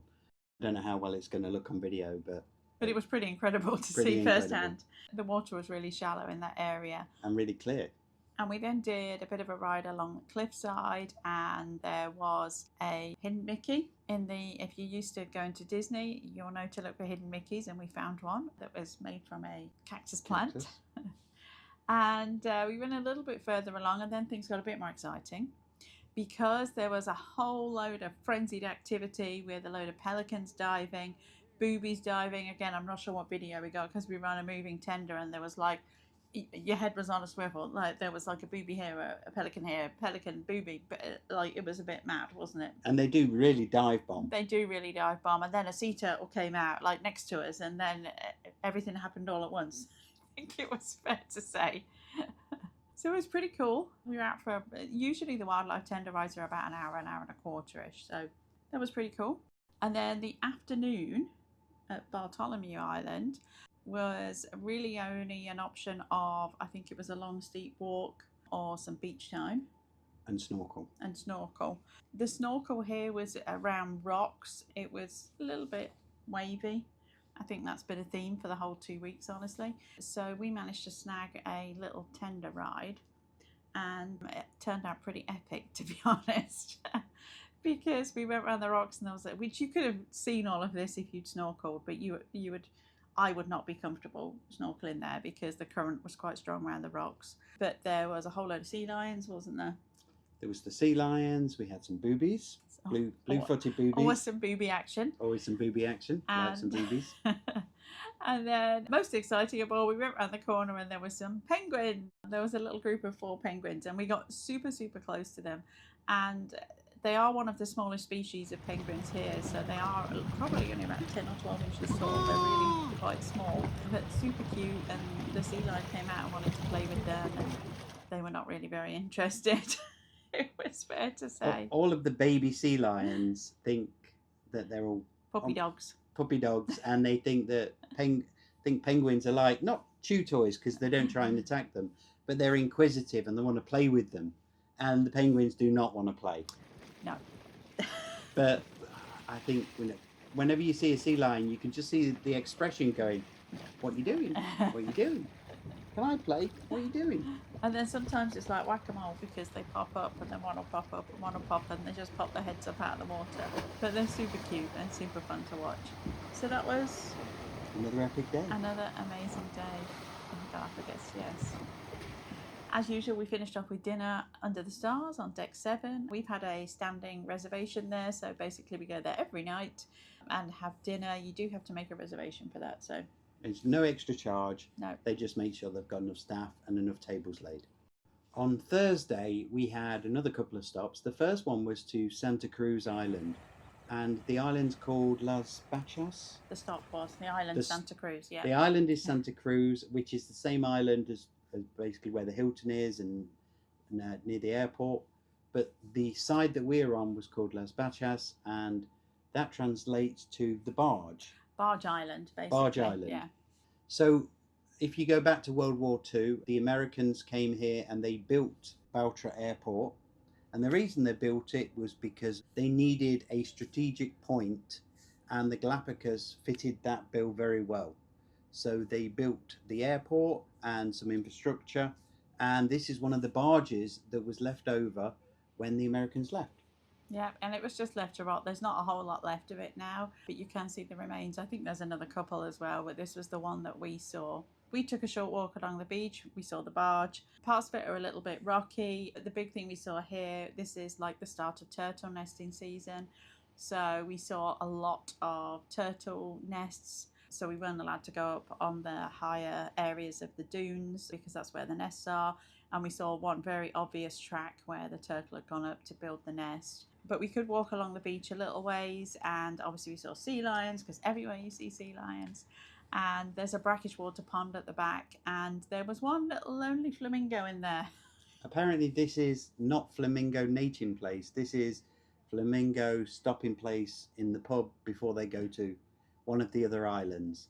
So it's kind of a halfway house. After here, we were able to go in the water. We did take our snorkel gear, but there was a lot of sand lifted up. So a lot of people said that did try and snorkel, that it wasn't that great because it wasn't that clear. That is the thing with coming at this time of year. The water was absolutely fabulous to get in and cool down because we were all very hot and sweaty. I would say weather right now at this time of year is, think Florida in May or June. It's hot and really humid. So it was super nice to go in there and cool off. However, someone seems to have cranked up. Yeah, the last couple of days. Last couple of days, we've gone from hot to inferno. Yeah, it has got much hotter. So we did go in the water. We did see some fish swimming around beneath us, just paddling. Honestly, we saw another leopard eel, but we didn't get it on video because by the time we got to it, it had gone. But people did snorkel, and they did. I think there was one person that day said they saw sharks. 8 sharks. Yeah, but it wasn't very clear there, like I said, because the waves were mixing up the sand a fair bit. But it was a really nice stop, as they all are. But the afternoon got better. So the next stop was North Seymour Island, and we were promised some things here. What you got to remember is about Darwin, and what he said was that certain islands are going to have certain animals. And we've seen frigate birds. Wherever you go, you're going to see frigate birds. Mm-hmm. But you never see them land. But in North Seymour, they nest in the bushes. And this is the area for them to nest. And there's literally hundreds of them. Their options here were to do a long rocky walk, Yeah. a short rocky walk, or a wildlife tender ride. And we chose the short rocky walk because I felt like we'd probably have a better chance of seeing the frigates because they nest in bushes. I knew for sure from what I'd read that if you did the long walk, you would almost certainly see them, but this old body was not up to doing the long walk. The short walk wasn't too bad. The landing here was really tricky though. It's a dry landing, but you land on the lava rocks and it's really uneven. Getting off wasn't too bad, but by the time we left, the tide had gone down quite considerably and we went down a step that was probably about, I don't know, a couple feet. They do help you, absolutely they help you, but the tender was bouncing around quite a bit as well there, so it was a little bit trickier, so bear that in mind if you are thinking of coming here. That was probably the most difficult one. Of the two. I thought, the whole trip, trip, I felt it was pretty treacherous getting down there. but worth it. Absolutely 100% worth it because we got to see hundreds of frigate birds and it's the start of the mating season and the male has a red pouch under his chin that they inflate to attract the females, and we got to see some of them doing it. Apparently it takes about 20 minutes for this pouch. It is basically a skin pouch. If you see them flying, it's just flat, but they inflate it to be like, look at me, I'm a sexy frigate. The bigger and reddier pouch, the hotter the female. So super cool to see, and we saw a couple really close to us. You can walk very close to the birds. They're not afraid of you at all. They don't fly away. We also saw some other birds, more sea lions, some marine iguanas. Tons of sea lions here. There was a lot of sea lions there, yeah. And we also saw a couple of rays that were decided to put on a show for us and do a bit of a dance and jump out the water. So that was all pretty epic. It was, yeah. We keep saying that. I don't know how many. Yeah, you run out of superlatives, really. It was incredible. It never gets old. It doesn't. So Friday was a new island for us, San Cristobal, and this is also the capital of the Galapagos, which is a bit strange because I actually think the town is a bit smaller than Puerto Ayora on Santa Cruz, but a really pretty town, very similar vibe to Puerto Ayora, I think I would say. Yeah, you wouldn't really know the difference if you just landed there. Because it's like a one-way road in the town with shops and restaurants. They honestly look very similar. We visited the interpretation centre, they call it. We weren't there that long, 20-25 minutes. Basically it's a history of the Galapagos and a bit about the socio-economical status and how it's developed and all that kind of stuff. Most of which actually we've already heard, but it was still quite good to have an overall encapsulation really of... But it's more of a, you walk through it. Yes. It's not very interactive. No, it is all just displays. But it was okay. It was only like 20 minutes. And then we had some time in town. And this is called... Sea Lion Island? Sea Lion Island, Sea Lion Town. Sea Lion Town. And there's good reason for that. Yeah, I think there's a couple of sea lions here. One of them riding a bike. He didn't quite ride the bike. Didn't quite ride the bike. He laid underneath the bike, but they literally are walking through the streets. They're not walking either. No. They may be Galapagos sea lions, but they're waddling. They're not walking. But there's literally tons. They're everywhere. Loads on the beach. And they had this beach is fenced off. As with most places, Ecuador places a great deal of reliance on preserving the animal space. So this beach you can look at, you can take photos of, they'll come out and see you, but you can't go on this beach. This is their beach. They're going to do their thing. They're going to have their arguments and mating and the babies are going to get out of control. Just epic. But there must be an area they can get through because they were literally on the benches. They went and laid between a bike, and literally I stood and took a picture, and this one looked at me and was like, oh, and just walked up to me and was like, oh, get my best side. And I moved out the way, but it kind of followed me a little bit. But they're just everywhere, which is cool. And you can see local people are so oblivious to it. Obviously, it's just normal to them. And we're all like, oh my God, there's sea lions like in the street, I think we've seen sea lions every day. I think we have. Every single And day. it doesn't get old because they're just so funny though. They bark at each other. They're just I can sit and watch them for hours. They're very, very fun to me. So we did a bit of shopping. Yeah. Got Again. some key rings. Yeah. And some more pins. And took the tender back to the ship for our last stop and our last excursion for us of the 2-week trip. And this was very exciting. It's taken 2 weeks to get to this point. We finally got to see some red-footed boobies. So there's only a few spots you can actually see red-footed boobies. I think they said there's like 3 main spots, and this is one of them. It's still on San Cristobal Island, but it was in a different spot called Punta Pit. The options here were to do a long steep walk up the mountain so that you could get a scenic view, or a wildlife tender ride basically. There was supposed to be. There was supposed to be beach and swim as well.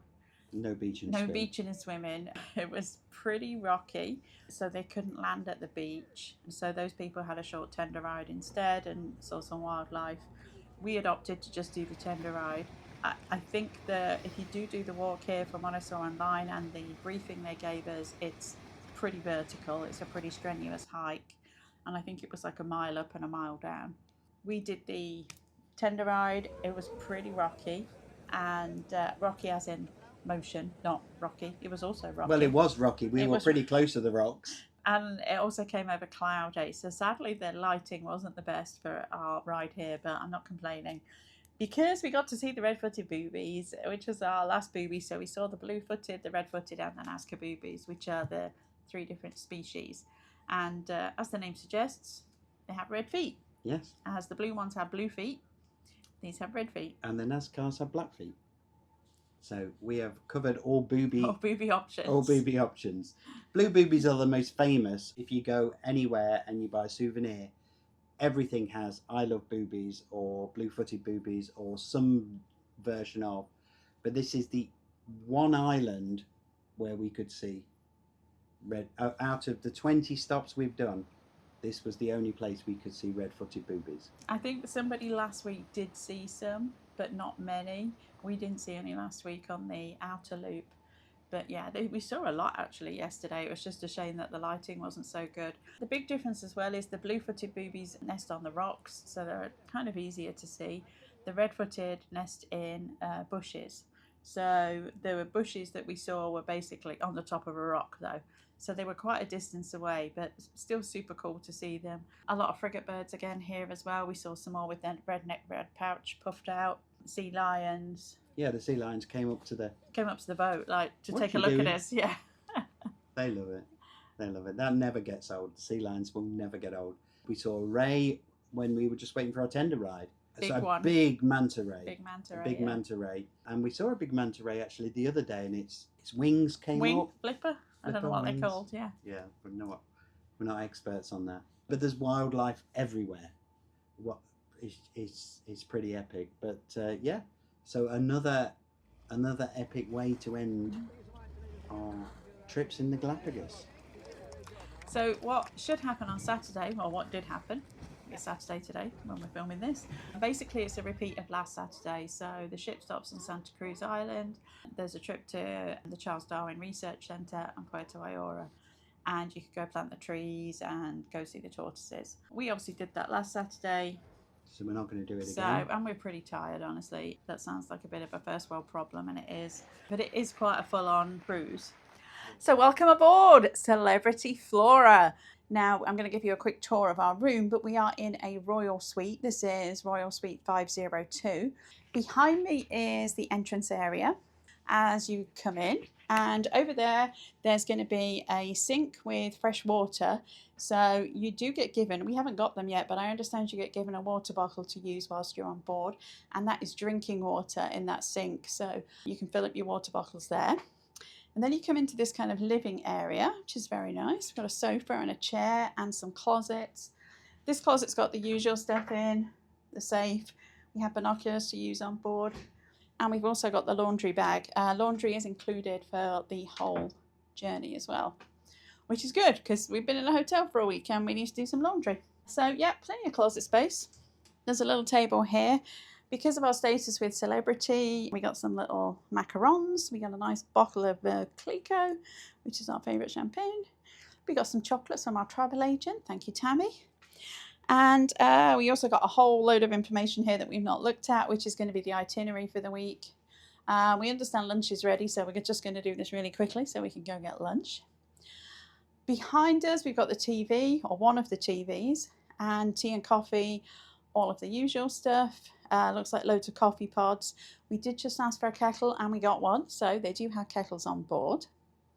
So here in the next room, we've got like a dividing wall and the bedroom. The usual, if you're used to sailing with Royal or Celebrity, king size bed. I'm guessing it can be split. It looks like it can be. Nice pillows. We have another TV in here and yet more closet space and drawer space. So tons of storage in here if you're only here for a week. We're actually doing a back-to-back. We're here for 2 weeks. And then behind me is the bathroom, which if you're used to being on cruise ships, is pretty nice. So this is the bathroom. We've got a dual vanity and a little makeup area here too with a bag for a hairdryer. More storage under here as well. Behind me we've got like a separate cubicle for the loo. And behind James, who's recording right now, we've got a glassed-in area with a walk-in shower and the most incredible bathtub, which I can't wait to use. And there's a big picture window that we can enjoy the view out of there too. The boat is moving. We are moored, but we are rocking side to side. More than you would feel on a big ship, clearly. We are only 100 people on this ship, and we've been told it is full this week. But yeah, seems very nice. They give us sunscreen to use whilst we're on board, factor 50. I know this is reef safe, which is why you need to use theirs as well. And we've got some body lotion and all the other usual kind of gubbins that you get. So I'll quickly show you the balcony and then we're going to go get lunch. So we have a huge balcony. This is, ooh, I promised that was the boat. I promised that was the boat, not the champagne. We have the glassed-in area to the bathtub and the bathroom. Big kind of lounger and another chair, and then a huge, it's kind of like a triangular shaped balcony, but it's really big. We're right at the front of the ship, pretty much as far forward as you can go. So that's the quick tour of cabin 502, and now it's lunchtime. So today is a changeover day and everybody else is getting ready to leave and we are staying on board because we're doing a back-to-back. So as the ship will be empty, we thought we'd take this opportunity to do a quick ship tour. So welcome to deck 8. This is going to be the highest deck that you can go to. Completely open, you need to walk upstairs to get here. Great for stargazing. So here we are on deck 7 and this is home to Ocean Grill, which on weekdays, Monday through Friday, you can have lunch up here and also dinner. Now we were able to have both menus here. There is a different menu for up here, it's a little bit more limited, but we were able to have the main dining room menu up here as well. I'm not sure how much of that was just a bit of a special concession to us because we much preferred being up here. It was much quieter than the dining room. You do need to make a reservation. So you just need to do that with guest services, but it's a nice area to come and sit and it's a little bit quieter and darker as well. So welcome to the observatory. We are completely forward on deck 7. This is an enclosed area with floor to ceiling windows, nice quiet area with nice AC if you want to come sit here. Still enjoy the views, maybe grab a drink from the bar or a coffee, come and sit in here and relax. There's also a range of board games here and books to enjoy if you want to sit and enjoy that with your group. So we're currently up on deck 7 and they have 2 cabanas like this with a bed in, and there's 2 cabanas with seats in. You can pay an extra fee to sleep here if you wanted to do some glamping and sleep out here at night. I can't remember how much it was. We'll put it up on the screen if we can find out how much it is. Otherwise during the day, if they're open, you can just come and sit here. We wanted to be out of the sun, so we thought we'd come up here and have a sit down. And all the way aft on deck 7, this is Vista Deck. We're going to find the nice beds, the cabanas that you can overnight in that we have already showed you. Or there's a couple with chairs in too, lots of other chairs and lots of other kind of cabanas to sit in. And also one of the whirlpools that's available. So welcome to deck 4, and this is where you're going to find the Seaside Restaurant, which is going to be the main restaurant, where you're going to get lunch and dinner, and also the Discovery Lounge, which is where you're going to have your briefings every evening, ready for tours for the next day. There's also going to be educational talks there, there's a bar there, it's kind of the general hangout place.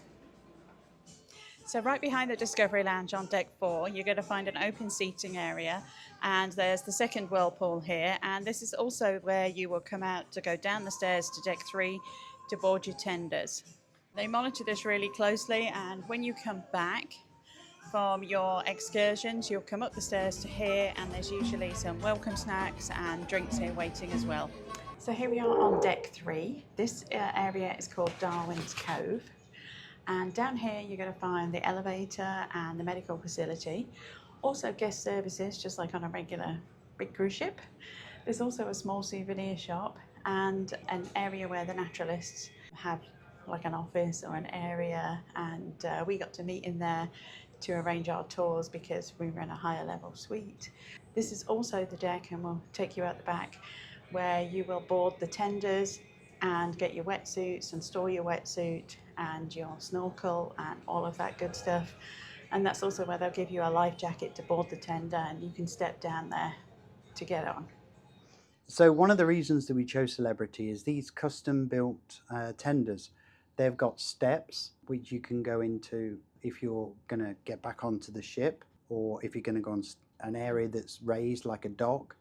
And then they lower down, really handily if you're going to do a wet landing or a beach landing, and makes life a lot easier, doesn't it? Yeah, one side steps and one side's a ramp. If you were doing a wet landing, getting off, it would be easy, just throw your legs over, it'd be much easier, but getting back on is a bit more challenging.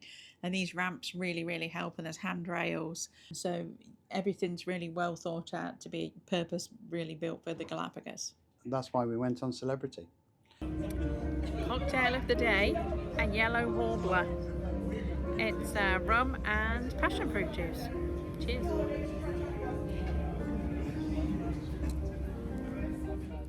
In terms of clothing, there are a few things you need for wet landings and dry landings, And dry rocky landings. and rocky landing and lava rock landings and things like that.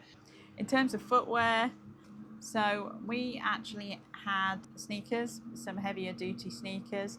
You definitely need those for the lava rock, and something with really good tread and that supports your ankle a little bit more. We also had these kind of open sandal ones that were good for other dry landings that were a gravel track. You could just wear sneakers the same. Honestly, we ended up going and buying sneakers in Peru because I'd read other reviews and was like, I don't think our other shoes are going to be good enough. If you had the Tiva versions, we had the cheap versions because we plan on donating them. If you had like the Tiva ones or the Hoka ones, I think you'd probably be okay, but you really don't want your foot exposed if you fall on the rocks here.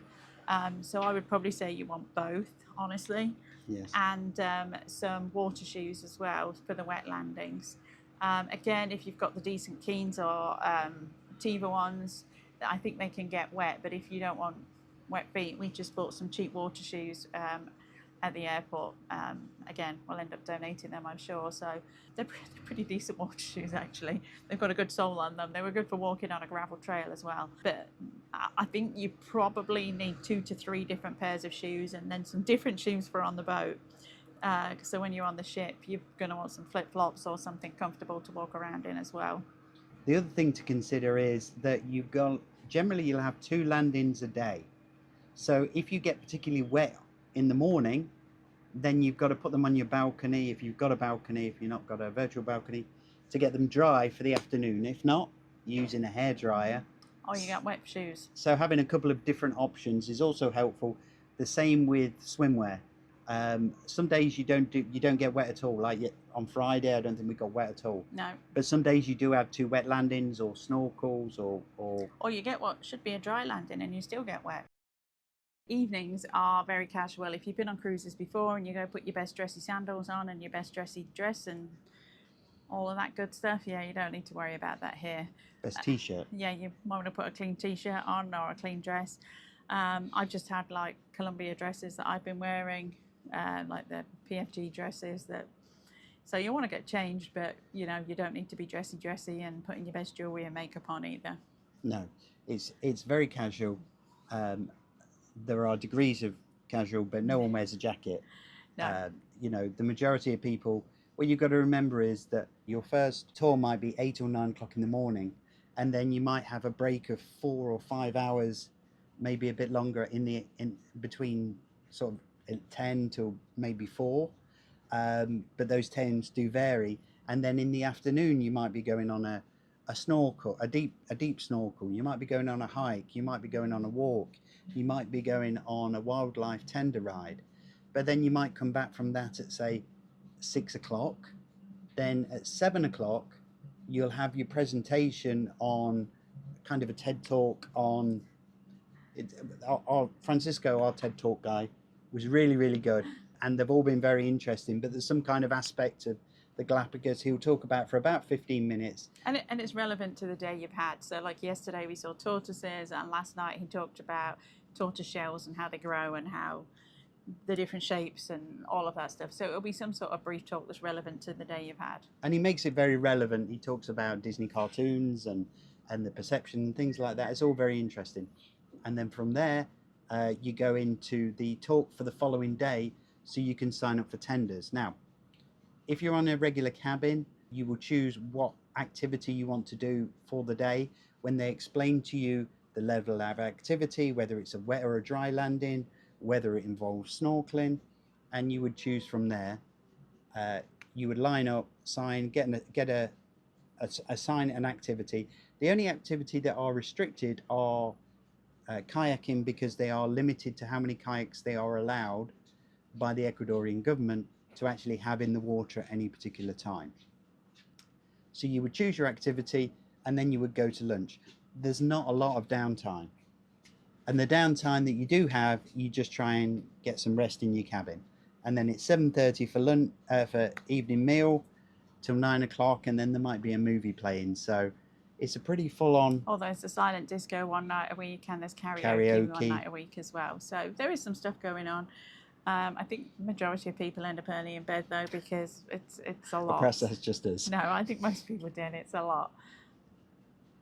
In terms of clothing, the other things that you need to consider is hiking trousers. Covering your legs is very good, especially with the lava rocks. Shorts are not a bad thing to bring, especially for the beach part, but there are some rocky outcrops. It's more if you fell, you wouldn't want bare legs, but yeah, a mixture of shorts and long sleeves, long trousers, long sleeves, clothing that's SPF. The sun here is wicked strong. It's incredibly strong. You want a good SPF hat with a wide brim. A lot of the guides here also wear the ones that have got the bit down the back on the neck. We've got SPF buffs as well to cover our necks and faces even. They also wear gloves. I made sure to put sunscreen on my backs of my hands as well, on your face. They do provide sunscreen in the cabins, and it is a reef safe. It has to be a reef safe sunscreen. Honestly, it's worked really. We've used it every day. We haven't got sunburn. Don't bring your own, because there are certain some chemicals in chemicals that are not allowed, and they're very strict on it. So just don't bother. And they give it you anyway. It's one less thing to carry. Who needs to carry another liquid if you don't need to? And they also give you lip balm as well. Obviously the cabins are equipped with your shampoo, shower gel and body lotion and all that stuff as well. So if you don't want to bring all those liquids, all of that's in here as well. So here we are dressed for a tender ride. We have sensible footwear that can get wet, because even though you're on a tender ride you might get wet. Swim shorts, SPF 50 top.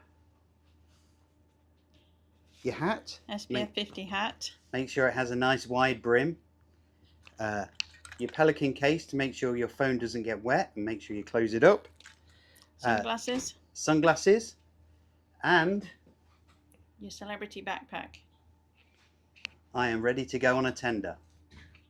The other consideration is on the Saturday, you are going to need a big pair of socks, because you are going to wear wellies. You are going to go traipsing through mud. So you only need one pair. Yeah, so don't make a big deal out of it. You just need one pair of socks that are a bit more heavy duty. We also bought rain jackets. Again, being in Santa Cruz for the week before, we saw how much it rained. Yeah. And we didn't have a rain jacket. You can buy those in Santa Cruz. I think we might have already mentioned this, but they were about $30 each. They're super lightweight. They're not bad jackets, actually. They're super lightweight and pack up really small. We may end up taking them to Australia with us. I don't know. I think so. Yeah. But they're not bad jackets, but you can buy them here if you have time on Santa Cruz before you get here. If not, bring one with you, because it did rain. Unless you're here in the dry season, then you don't need to worry about it. You also need some kind of attachment for if you're going to take a phone, make sure it's attached to your wrist. And also that we've got these Pelican waterproof cases, because you're going to get wet. There was one particular time where the waves really did get up, and we were sitting in the back of the tender, and everything got wet, including Helen's camera equipment, and she was wearing her DSLR. Which normally we put in the backpack, but it wouldn't have mattered. The wave that came over as the backpack would have got wet anyway. Yeah. Fortunately, so far so good. It's still in working order. Hopefully no seawater got in it, but bear that in mind.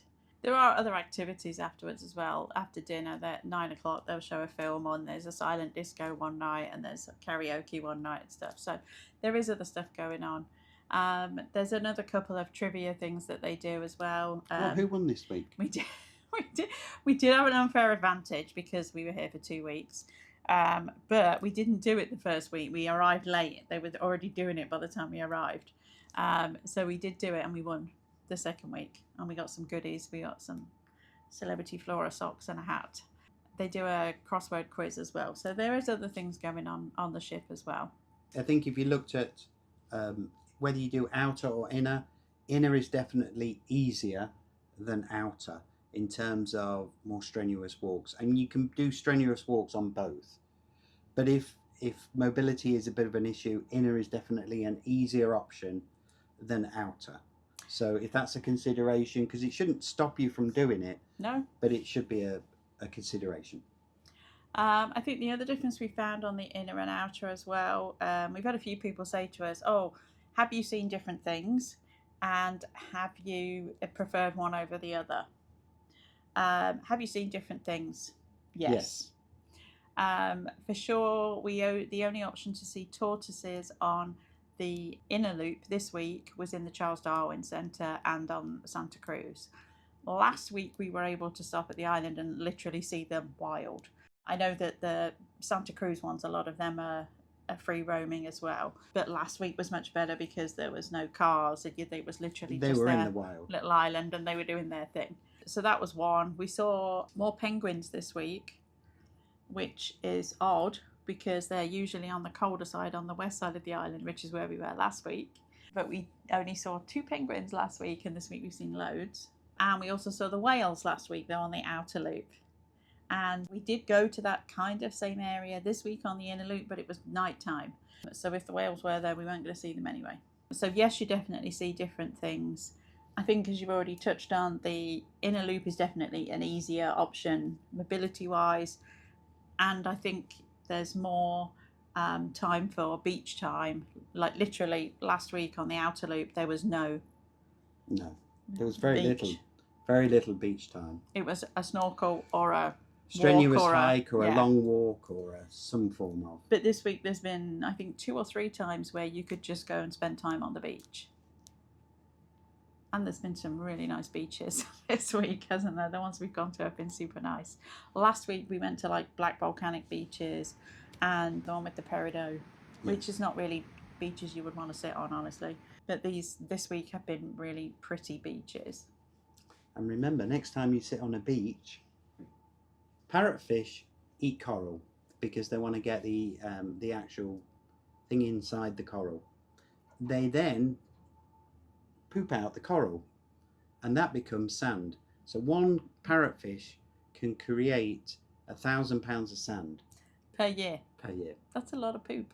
So to give you an idea, the next time you're laying on a white sandy beach, which if you go to the west coast of Florida, a lot of those are coral sand beaches.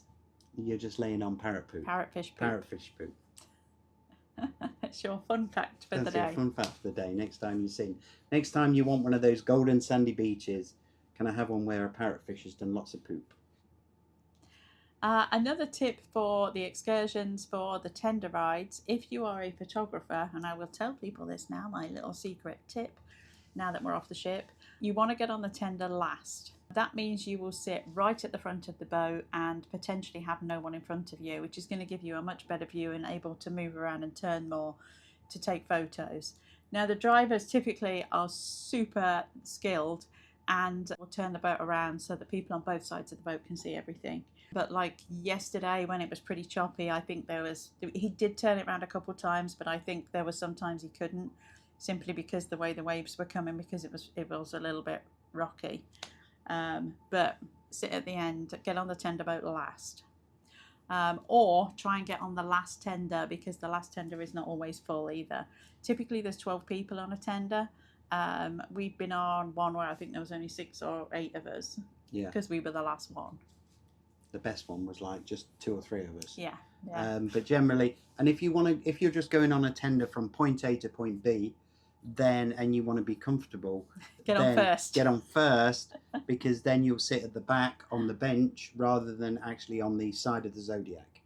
Either way, they're great. I mean, you know. Yeah, you can't go wrong. You can't go wrong. You're on a Zodiac in the Galapagos. I mean, you know, things are good. In terms of dining, we have preferred to sit upstairs on deck 7 and do dinner under the stars. I think we've already mentioned that. You do need to make a reservation. It's typically much quieter. It's strange because last week, I think there was one night there was only us and maybe 4 other people up there. And this week, it's been really busy up there. So I ordered the pasta with garlic shrimp and a peanut butter and coconut sauce. And it's very nice, but James likes it more than I do. I do like peanut butter though. And this is a short rib, which actually I think is quite tasty, so I'm probably going to have a little bit more of that. But some interesting food on here. Last night I had basically a chicken cordon bleu with banana in and a coconut sauce, and it was absolutely delicious. There's some very strange mixes, but it's really good. But all of it is sourced locally. So the beef is a little bit chewier. Not bad, but it is a little chewier. I think it's fine, but they did warn us. But it is Ecuadorian beef. Everything is sourced locally. And the chicken is sourced locally as well, and the veggies are also sourced locally in Santa Cruz. All the seafood is, because that's where we are. This last week I feel like the vibe was very much more kind of naturalist driven, and people were much more kind of outdoorsy kind of people, and like there was lots of walking and people were really into the wildlife. This week people are into the wildlife, but it seems a bit more of a relaxed party kind of casual vacation-y vibe. So I don't know if that's normal or not, just an observation. On both times. 80% of the 80% of the passengers have been American. The other 20% is just a very broad mix. But we've much preferred eating upstairs to the dining room. Yeah, 100%. It's much in the quieter. morning, we always have breakfast downstairs on deck 4, main dining room, and you can have lunch also in the main dining room. And they do try and change the menus up. Ultimately, there's only 100 people on this.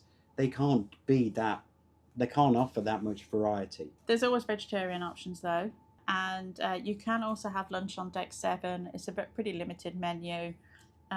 We've had a couple of snacks up there. They just do like a quesadilla and a burger, and chips and that kind of stuff. But again, it's nice to sit up there if you like to be outdoors.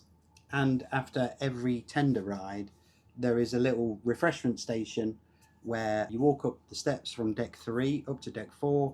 You can get a little juice, some kind of drink, and then maybe some ice cream, maybe a slider. And then we have this gentleman, Jacob, the musician. He plays 10 instruments. He also works in the bar.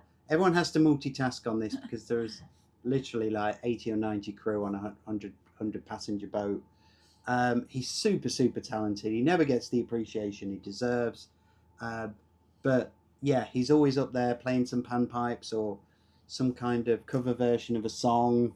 And then in the evenings, before the briefings, every evening, which is usually 7 p.m, there's a talk and the briefing for the next day every evening. He'll be in there playing piano. A super talented guy.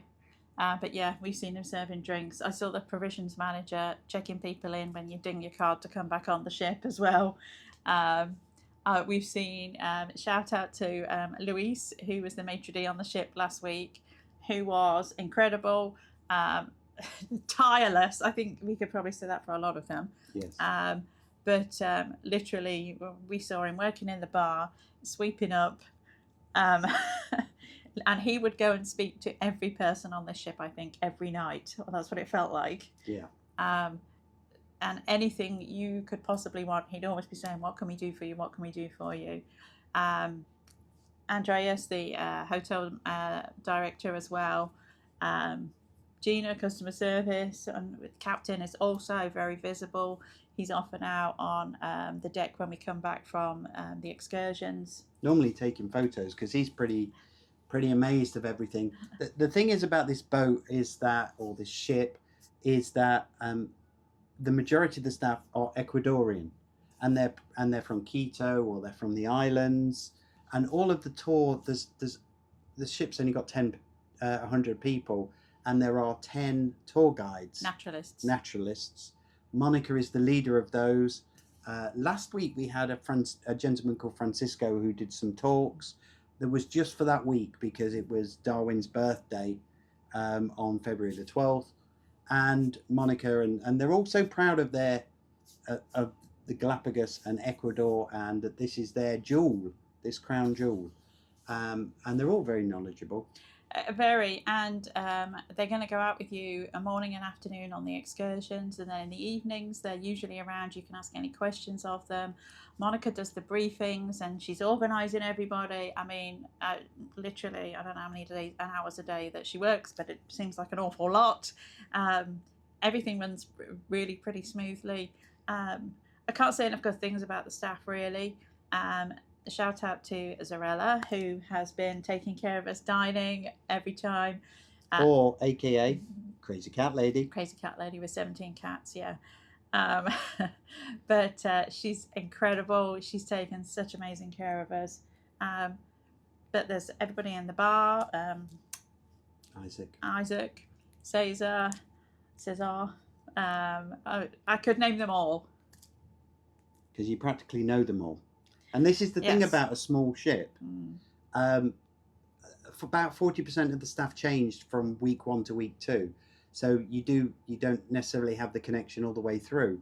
But because it's such a small ship, you do build these connections with these people very easily, a bit like old school cruising. Yeah. Everybody, we go back to. As soon as you walk into the Discovery Lounge in the evening, oh, Mr. and Mrs. Rayner, you want Diet Coke and gin and tonic? Yep, and that's after about the first day. Yeah. The same with the housekeeping staff. They're always asking, do you need anything? The service is really top notch on here. Probably way better than I've had on any celebrity ship, I think.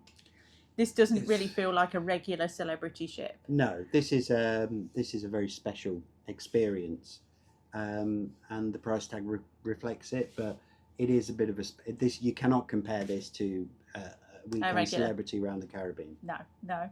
I mean, celebrity are pretty good still, but not as good as they used to be. But this is. I think that's the same with all cruise lines. But this is really next level service, and the ship is incredible. The ship was built specifically for the Galapagos, and it shows. Even the tender drivers, like I said, you can't say enough good things. No, and these tender boats, actually, the 6 of them, and these zodiacs actually took into the side of the ship. There's a garage on either side of the ship, and it was obviously designed that way, but they stack 3 on top of each other either side of the ship in these garages. And last night we watched them hoist them up and push them in. It's very clever, and the way the rear of the ship comes down to create the pier, much like you would on a private yacht, honestly. Yeah. It's like a big private yacht. But the thought that went into a lot of the design to be specifically for the Galapagos. Having said that, it is a little bit rocky. We are here at the rougher water time of year. If you are very prone to motion sickness, you would want to bring some medication, C-bands, whatever it is that you use. I think it's typically the left to right motion rather than the up and down motion. Particularly when we're anchored. Yeah, and they do have stabilizers. You can see them out. They do use them, and they also have a buoyancy system. I'm quite prone to motion sickness, and it hasn't bothered me in any way at all. So it's really only if you're super prone. Super I think I've only sensitive. heard one person say that they felt nauseous. But just bear that in mind. And again, I think that's the time of year that we're here as well, that the water is a little bit rougher. So we've touched on that the outer loop and the inner loop require different levels of fitness levels. What you've got to remember is we've done 20 stops, excluding the Saturday stop, because that's just at Puerto Ayora and they go there every week. And every stop, there are some of the stops have got the same animals.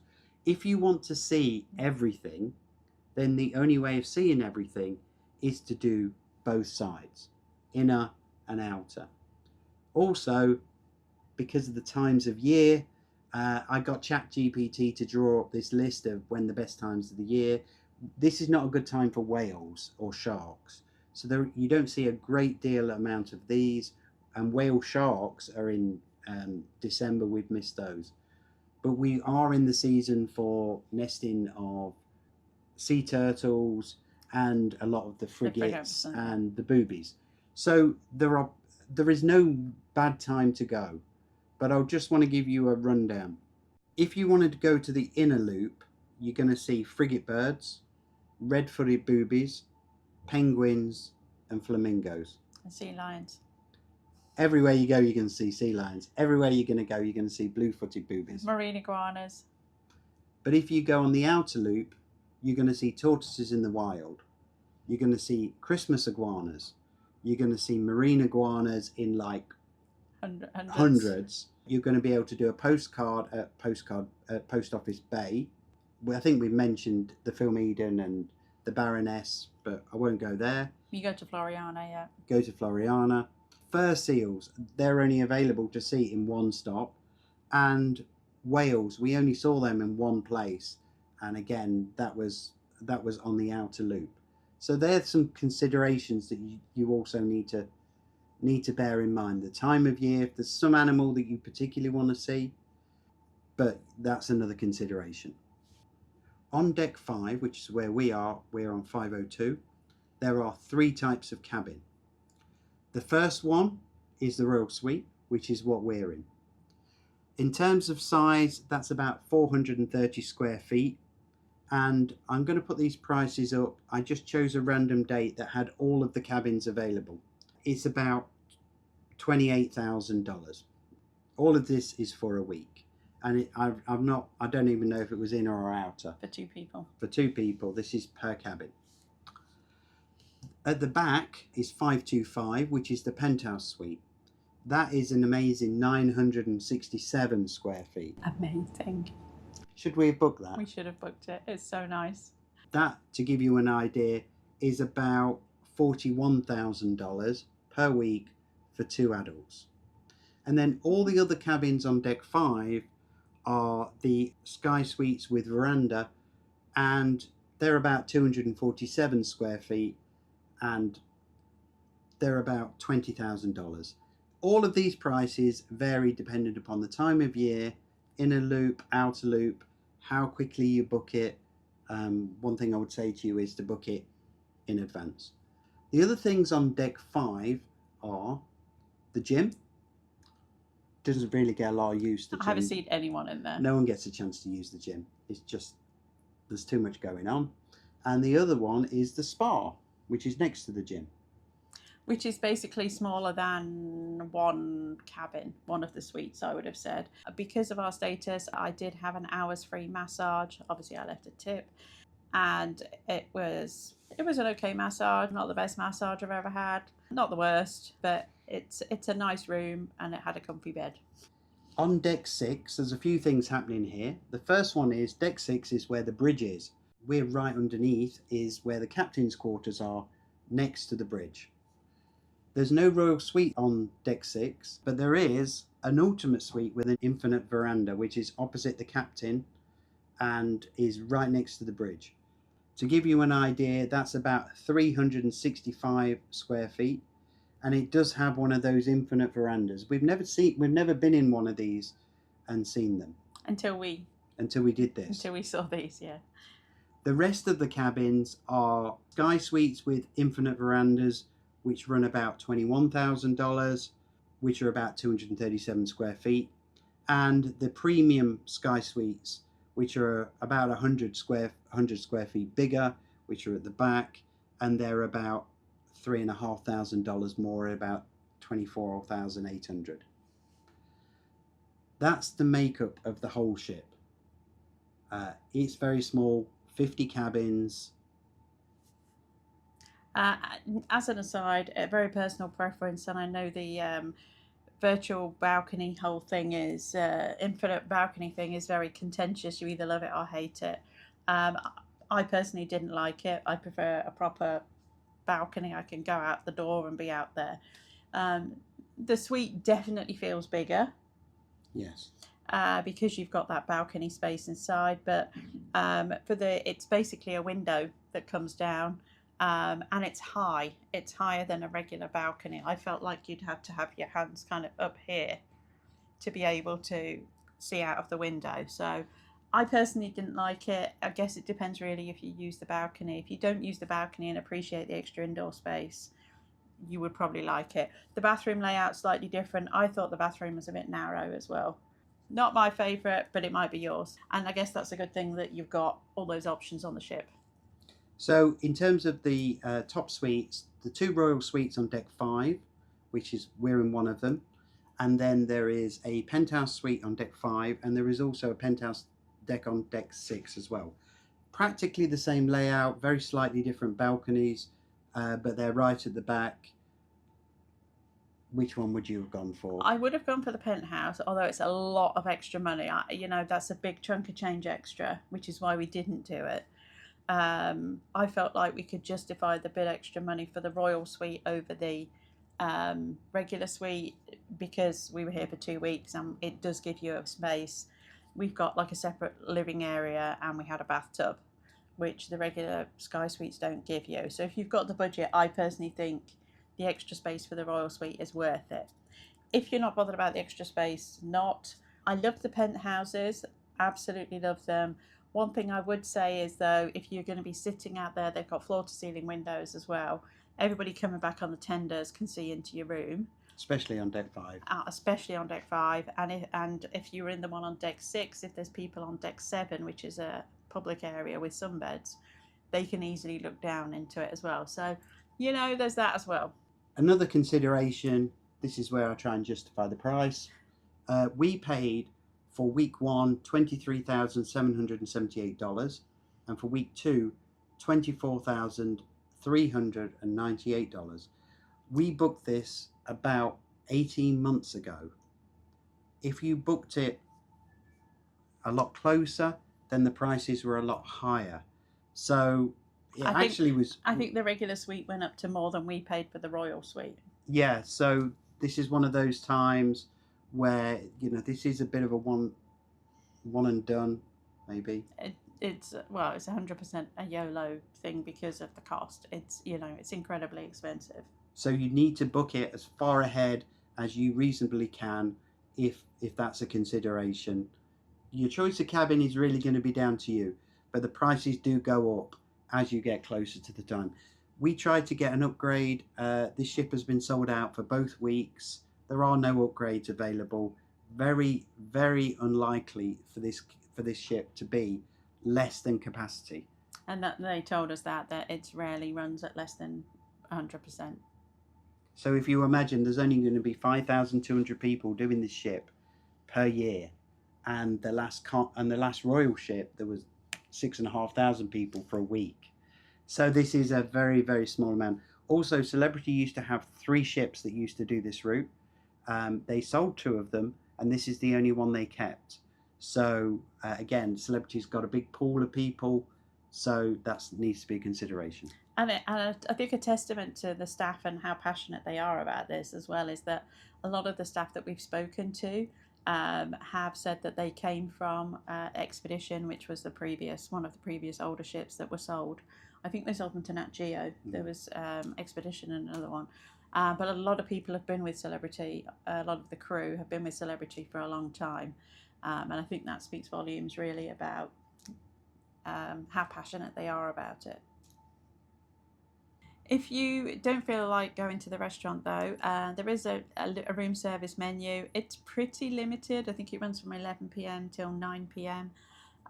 It's pretty limited. Honestly, if you were that way inclined, I'm sure they might bring you something from the main dining room. Maybe I'm speaking out of turn, but We haven't tried it, but just the impression I get, I think they probably would make. They'll do something to take care of you. Yeah, I'm sure they would take care of you.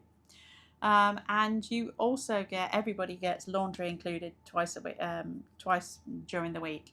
Anytime between Monday and Thursday, whatever days you want to do it. We did it on Monday and Thursday, both weeks. You get stuff back the next day. And you can do, I think it's 20 items per person, which honestly is tons. We've done more than 20 items and no one cares. Yeah. You know, anyway, it's there as an option.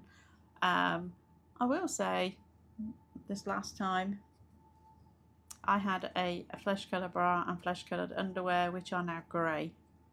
I have brought it to their attention. There's nothing they can do about it now, but I'm not very happy about it.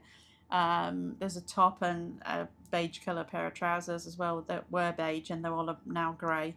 I guess they got thrown in with the dark coloured stuff. I don't know if it's happened to anyone else, but there you go. It happened to us.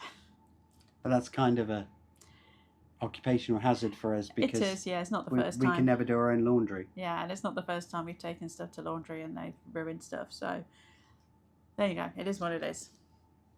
So, in summary, was it worth it? What's your view? Yeah, I mean, 100%. It's definitely a bucket list item. It's definitely not a cheap thing to do. It's been incredible. It's been everything I hoped it would be in terms of the wildlife viewing. Honestly, the ship and the service have been way better than I thought they would be. I've really enjoyed the ship itself. For me, 100% fantastic. It's spectacular. No, run out of superlatives for it. I kind of bullied Helen into doing the 2 weeks, because I thought that this would be a one and done, and this would give us the opportunity to perhaps have some downtime by having the 2 weeks, because 1 week is really rushed. Spoiler alert, it didn't give us any downtime. We got today. We had today. Yeah. We had today and last Sunday, but that's about it. The honest answer is, this is very full on. It shouldn't put you off. I don't want to put anyone off, because everybody should do this if they had the opportunity. It is very full on, and it is very busy. And if you have the opportunity and the resources and the time, do both weeks. I can't stress that enough. Mm-hmm. I thought that this would be a one and done, but the honest answer is, depending upon the time of year you come, you're going to see different things. Yeah, we've already said we would come back. So. There's a lot of places in the world. We've done it once, but maybe we'll do it again in a few years' time. What you've got to remember is, everything is going to be different, and this is what Darwin is all about, and places are different, and mating seasons, and heat and things like that. I don't think you could ever see it. But Darwin only spent 5 weeks here when he wrote his book, so I think that's a consideration. That if you get the opportunity to come back, I probably would come back, but that's going to be a long way down the Rhine. Yeah, but it's been amazing. If you are able to come, would 100% recommend. If you're into photography, if you're into wildlife, you like walking, you just like finding new things rather than sitting on a beach, this is definitely the thing to do. You don't need a full camera. You don't need a DSLR. No, you can just use your iPhone. You just need to go with an open mind. You don't have to be that physically able. You just have to go in there with an open mind and have some great times. And honestly, if this is a pretty luxury option, there are other ways to come to the Galapagos and see it as well. You could stay on Santa Cruz in a hotel for $70-80 a night. Food there is not outrageously expensive. You can have a meal for $50 or $60, probably less. Honestly, we didn't go in a lot of restaurants, so it doesn't have to be outrageously expensive. The flights here are relatively expensive because there's limited options. There's only like 3 flights a day. You can fly to either Baltra for Santa Cruz, or San Cristobal, where we were yesterday, also has an airport.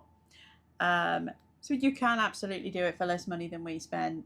But I'm not sorry. This was a very nice experience, as well as seeing all the wildlife. And if you just go into Santa Cruz and go down to Puerto Ayora, you do see a lot of animals all over. We saw boobies, we saw a lot of wildlife, we saw the seals and everything else like that. So you are going to see those things. The one thing this ship doesn't do, it doesn't do scuba diving.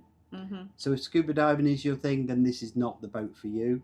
There are plenty of other options. And there's tons of places in Santa Cruz where you can take day trips out, day boat trips to the separate islands. You can ride an ATV up in the highlands. You can go diving. You could go snorkeling. You know, There's tons of there's options. lots of other options. This is obviously not the only way to do it. A very limited number of people can do this each year. I have to say, I think it was 100% worth it. I would do it again in a heartbeat if we ever had the opportunity and the time and everything else. But it's a really special place. The Galapagos is up there. It's Yeah. up there. So our last morning, we're just moving very, very slowly into our docking place for us to get the tenders, and you can see the reflection behind me of the sunrise, and the frigate birds are flying around, and we don't want to get off. That brings an end to our trip to Galapagos. We're leaving South America, and our next destination is going to be Australia. But again, thanks for watching. Please like, subscribe, and hit that notification bell, and you'll make sure you'll be notified when the next video comes out. And remember, you're here for a good time, not for a long time. We'll see you in the next one. Bye for now.